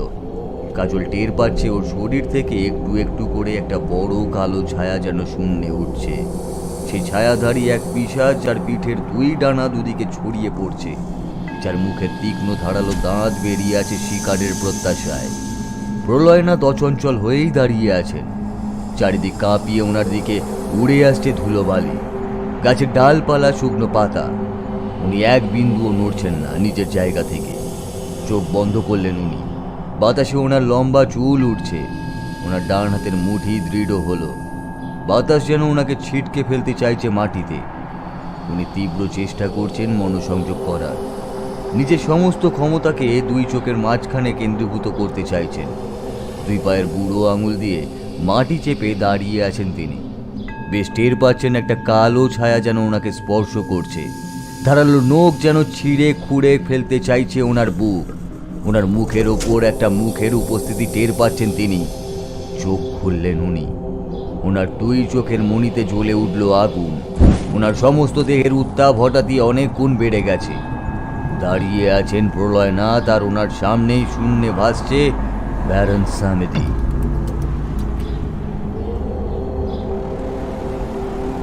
যে চেষ্টা করছে ওনার ওপরে ঝাঁপিয়ে পড়ে ওনাকে শেষ করে ফেলার, কিন্তু কিছুতেই কিছু করতে পারছে না। প্রলয়নাথ এইবার নিজের দুই হাতে বিশেষ অভিনীক মুদ্রা করলেন। ওনার দুই হাতের তালু, হাতের আঙুল ঘিরে জ্বলে উঠল আগুনের শিখা। আদিযোগী শিবের প্রলয় মুদ্রায় যে প্রলয় অগ্নি জ্বলে উঠে ত্রিভুবনকে শেষ করে দেয়, সেই মহাগ্নি ওনার হাতে। একটা বজ্র হুঙ্কার দিলেন উনি। ওনার দুই হাত এখন পরিণত হয়েছে দুটো জ্বলন্ত আগুনের পিণ্ডে। বজ্র হুঙ্কারের সাথে দুই হাত সামনে এনে বল প্রয়োগ করলেন উনি। সঙ্গে সঙ্গে দুটো আগুনের শিখা লাফিয়ে উঠল। এই দিব্য অগ্নি একটা বিশাল আগুনের গোলা হয়ে ফেটে পড়ল ওনার চারপাশে। প্রচণ্ড জোরে একটা আগুনের বিস্ফোরণ হলো যেন। তার সঙ্গে একটা অমানসিক চিৎকার শোনা গেল। আগুনের গোলা বিস্ফোরিত হওয়ার সঙ্গে সঙ্গে একটা কান ফাটানো চিৎকার, আর সেটা ব্যারন সামেদের গলা থেকেই এসেছে। প্রলয় অগ্নি যাই বিশ্ব ব্রহ্মাণ্ডের সব কিছুকেই ধ্বংস করে, তার হাত থেকে কেউই রেহাই পায় না। মহাযোগী অর্জুননাথ ওনাকে শিখিয়েছিলেন এই গুপ্তবিদ্যা, কিন্তু এও বলেছিলেন একমাত্র সৃষ্টির সংকট না হলে একে প্রয়োগ না করতে। আজ বাধ্য হয়ে তাই করেছেন উনি। ওনার সামনে একটা আগুনের বৃত্ত ক্রমে চারিদিক ছড়িয়ে পড়ছে, আর আলোতে আলোতে ভরে যাচ্ছে চারিদিক। আর ব্যারন সামেদি ছটফট করতে করতে পুড়ে নিশ্চিহ্ন হয়ে যাচ্ছে।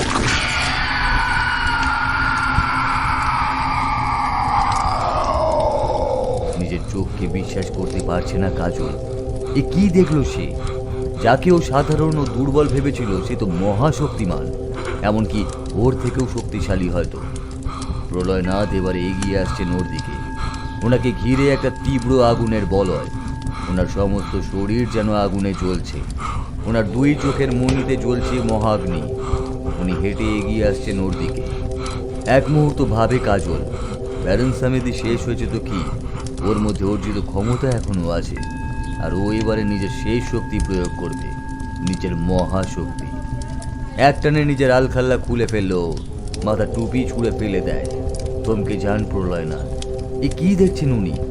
কাজলের দেহ কাঁচের মতোই স্বচ্ছ। ওর দেহ কোনো স্বাভাবিক মানুষের নয়। এর মানে? হ্যাঁ, ঠিকই ধরেছ।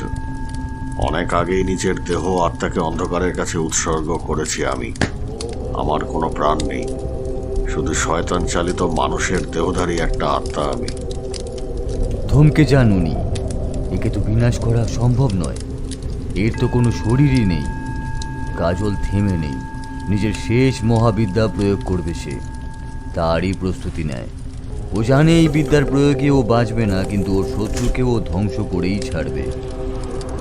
Magama Pasaya, Magama Sizuma, Engaru Simba.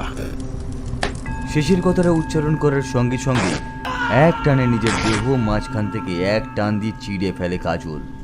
মুহূর্তের মধ্যেই দুই টুকরো করে চিড়ে ফেলে নিজের শরীর। একটা আর্ত চিৎকার দিয়েই টুকরো টুকরো হয়ে ছড়িয়ে ছিটিয়ে পড়ে ওর দেহ। অবাক হয়ে দেখছেন প্রলয়নাথ। উনি ভাবতেও পারেননি এমনটাও হতে পারে। উনি ভাবতেও পারেননি কাজল এরকম শেষ চাল দেবে। সামনে তাকাতেই উনি টের পেলেন কাজল কি চাল দিয়েছে। একজন ভুডু সাধক বিভিন্ন পশু পাখির রূপ ধারণ করতে পারে, কিন্তু মৃত্যুর জগতের পৈশাচিক শক্তিকে স্থূল দেহে বন্দি করা ভীষণ কঠিন কাজ। কাজল সেটাই করছে। আর কাজল ভুডুর মায়া জগতের সব থেকে ভয়ঙ্কর প্রাণীর রূপ ধারণ করছে। ওনার সামনে এই মুহূর্তে দাঁড়িয়ে আছে নরকের অগুণতি আত্মার শক্তিধারী আফ্রিকার জঙ্গলের রাজা, যার দুই চোখের রক্তবর্ণ চাহনি বলছে সে ওনার মৃত্যু চায়। মুখ সামনে তুলে তীব্র গর্জন ছাড়ল সে। প্রলয়নাথের মনে হচ্ছে উনি যেন জমে গেছেন, হাত পা নাড়তে পারছেন না। অদ্ভুত সম্মোহনী শক্তি ওই দুই চোখের। উনি স্থূল দেহধারী বলে ওনাকে হত্যা করার জন্য কাজল নিজেও স্থূল দেহ ধারণ করেছে, কিন্তু তফাৎ এই যে এই পশুর দেহের কোনো মৃত্যু বা ধ্বংস নেই। আর এখন সে যে কোনো মুহূর্তে ঝাঁপিয়ে পড়বে ওনার উপরে। কাজল টের পেয়েছে প্রলয়নাথের দুর্বলতা। পেছনের পা দুটো নিচু করল সে। লাভ দেওয়ার আগের প্রস্তুতি। চোখ বন্ধ করলেন উনি। আর যাই হোক, একে থামানোর বিদ্যা ওনার জানা নেই। চোখ বুঝে অপেক্ষা করতে থাকলেন সেই চরম মুহূর্তের জন্য। কিন্তু উনি প্রস্তুত ছিলেন না এরপরই যা ঘটবে তার জন্য। অমর কখন চুপি সারে সে এখানে এসেছে উনি টেরও পাননি। আর এখন হাতের বর্ষা দিয়ে খুঁচিয়ে মারার চেষ্টা করছে। হাসি পেল ওনার। এই মহাদানবকে কি ওই বর্ষা দিয়ে খুঁচিয়ে মারা যায়? অমু, সরে যা, বেঘরে নিজের প্রাণ দিসনি। উনি চেঁচিয়ে বারণ করলেন ওনাকে, কিন্তু এরপরই অমু যা করলো সেটা ওনার চিন্তারও বাইরে। এভাবে বর্ষা দিয়ে খুঁচিয়ে হবে না সেটা টের পেয়েই হঠাৎ নিজেই ঝাঁপিয়ে পড়ল ওই দানবের শরীরে। হাতের বড় ছুরি দিয়ে ক্ষত বিক্ষত করেছে এই দানবকে। প্রলয়নাথ অবাক হয়ে দেখছেন চোখের সামনে মানুষ ও সিংহের মরণপণ লড়াই। অমু বারবার ছুরি চালাচ্ছে ওর দেহ লক্ষ্য করে। ওর নিজের দুই হাত সারা শরীর ফালা ফালা হয়ে যাচ্ছে নখের আঁচড়ে। হঠাৎই আর্ত চিৎকার করে উঠল সে। দানবটা তার ডান হাত কামড়ে ধরেছে। পরক্ষণেই দাঁতের এক কামড়ে তার ডান হাত বিচ্ছিন্ন হয়ে গেল তার কনুই থেকে। পাগলের মতো ছুটে গেলেন প্রলয়নাথ। দানবটা অমুকে শেষ করে ফেলবে। নিজে পাগলের মতো ছুটে গিয়ে ঝাঁপিয়ে পড়লেন অমুর দেহের ওপরে। পরক্ষণে টের পেলেন ওনার পিঠের মাংস ফালা ফালা হয়ে যাচ্ছে। নিজের ডান কাঁধে প্রচণ্ড জোরে দাঁতের স্পর্শ পেলেন উনি। প্রাণীটা ওনাকে ছিটকে ফেললো অমর দেহের ওপর থেকে। অসহ্য যন্ত্রণায় ওনার শরীর যেন ছিঁড়ে যাচ্ছে।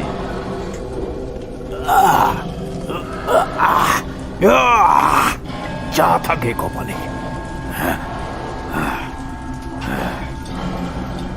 কোনোভাবে উঠে বসলেন তিনি। প্রাণীটা একদম ওনার সামনে এসে দাঁড়িয়েছে। টের পাচ্ছেন উনি ওনার শেষ মুহূর্ত আগত, কিন্তু এইভাবে নিজেকে শেষ হতে দেবেন না উনি। এবার ওনাকে লক্ষ্য করে লাফ দিল সে। তার আগে নিজের ডান হাত উঁচু করে তুলেছিলেন উনি। সে লাফ দিয়ে এসে পড়ল ওনার দেহের ওপরে। আর পরক্ষণেই আগুনের বৃত্তের মধ্যে আটকে পড়ল সে। প্রলয়নাথ মহাগ্নি জ্বালিয়ে তুলেছেন নিজের মধ্যে। একমাত্র পঞ্চভূত সাধক যারা তারাই জানেন এই মহাগ্নি বিদ্যা। দাউ দাউ করে ওনাকে ঘিরে জ্বলছে আগুন। উনি শুয়ে আছেন আর সেই দানব ওনার ওপরে। উনি প্রাণপণে জাগিয়ে তুলেছেন এই মহাগ্নি। রুদ্রদেবের তেজ ও ক্রোধের সম্মিলিত রূপ হলো এই মহাগ্নি। কাতর আর্তনাদ করছে দানবটা। একজন মানুষ মাটিতে আধশোয়া, আর তার উপরে ঝুঁকে আছে এক ভীষণ আকৃতি পশুরাজ, আর দুজনকে ঘিরে দাউ দাউ করে জ্বলছে মহাগ্নি। এইবার প্রলয়নাথ মনে মনেই বলতে শুরু করলেন রুদ্রদেবের সেই নিষিদ্ধ আহ্বান মন্ত্র, রুদ্রদেবের সেই প্রলয়ঙ্কর রূপ যা সকল কিছুর নাশ ঘটায়। মুহূর্তের মধ্যে আরো 10 গুণ হয়ে জ্বলে উঠল আগুন, আর সেই আকাশ ছোঁয়া আগুনের লকলকে শিখার মধ্যে উনি যেন দেখতে পেলেন রুদ্রদেবের ক্রুদ্ধ চাহনি। ওনার তীব্র ক্রোধ যেন পুড়িয়ে ধ্বংস করে দিচ্ছে এই দানবকে। সরে দাঁড়ালেন উনি। এদিকে আগুনের বৃত্তের মধ্যে পুড়ে ছাই হয়ে যাচ্ছে এই দানব, তীব্র হুঙ্কার আর আর্তনাদে ভরে যাচ্ছে চারিদিক। একটু পরেই তার কোনো চিহ্ন আর রইল না, শুধু একটা পুড়ে ছাই হয়ে যাওয়া মানুষের দেহ পড়ে থাকলো মাটিতে। নিঃশ্বাস ফেললেন উনি, সব শেষ। অশুভ যতই শক্তিশালী হোক না কেন, শুভ শক্তির হাতে তার বিনাশ অবশ্যম্ভাবী। এক সময় তাকে ধ্বংস হতেই হবে। তখনই ওনার চোখ গেল অমর দিকে, দৌড়ে গেলেন সেদিকে। বেচারা জ্ঞান হারিয়েছে, বুকে হাত দিয়ে দেখলেন এখনো প্রাণ আছে, এখনই এর পরিচর্যা প্রয়োজন। তখনই দূরে একটা সম্মিলিত কলরব শুনতে পেলেন যেন। এতক্ষণের এই এত হইচই আর আগুনের শিখা দেখে গ্রামের লোকজন সবাই এদিকেই দৌড়ে আসছে। স্বস্তির নিঃশ্বাস ফেললেন উনি। এ যাত্রা অমু তাহলে বেঁচে যাক। নিজের অজান্তেই একটা কথা মনে হলো ওনার, এই আগন্তুক কে ছিল? কিভাবেই বা এই অপশক্তি, এই মারণ ক্ষমতা সে অর্জন করেছিল? তার থেকেও বড় কথা, কিছু মানুষের লোভ আর নিষ্ঠুরতা তাকে বাধ্য করেছিল এই ধ্বংসের পথ বেছে দিতে। কেউ এমনি দানবে বা পিশাচে পরিণত হয় না, মানুষের লোভ ও হিংস্রতাই মানুষকে এই পাপের পথে ঠেলে দেয়।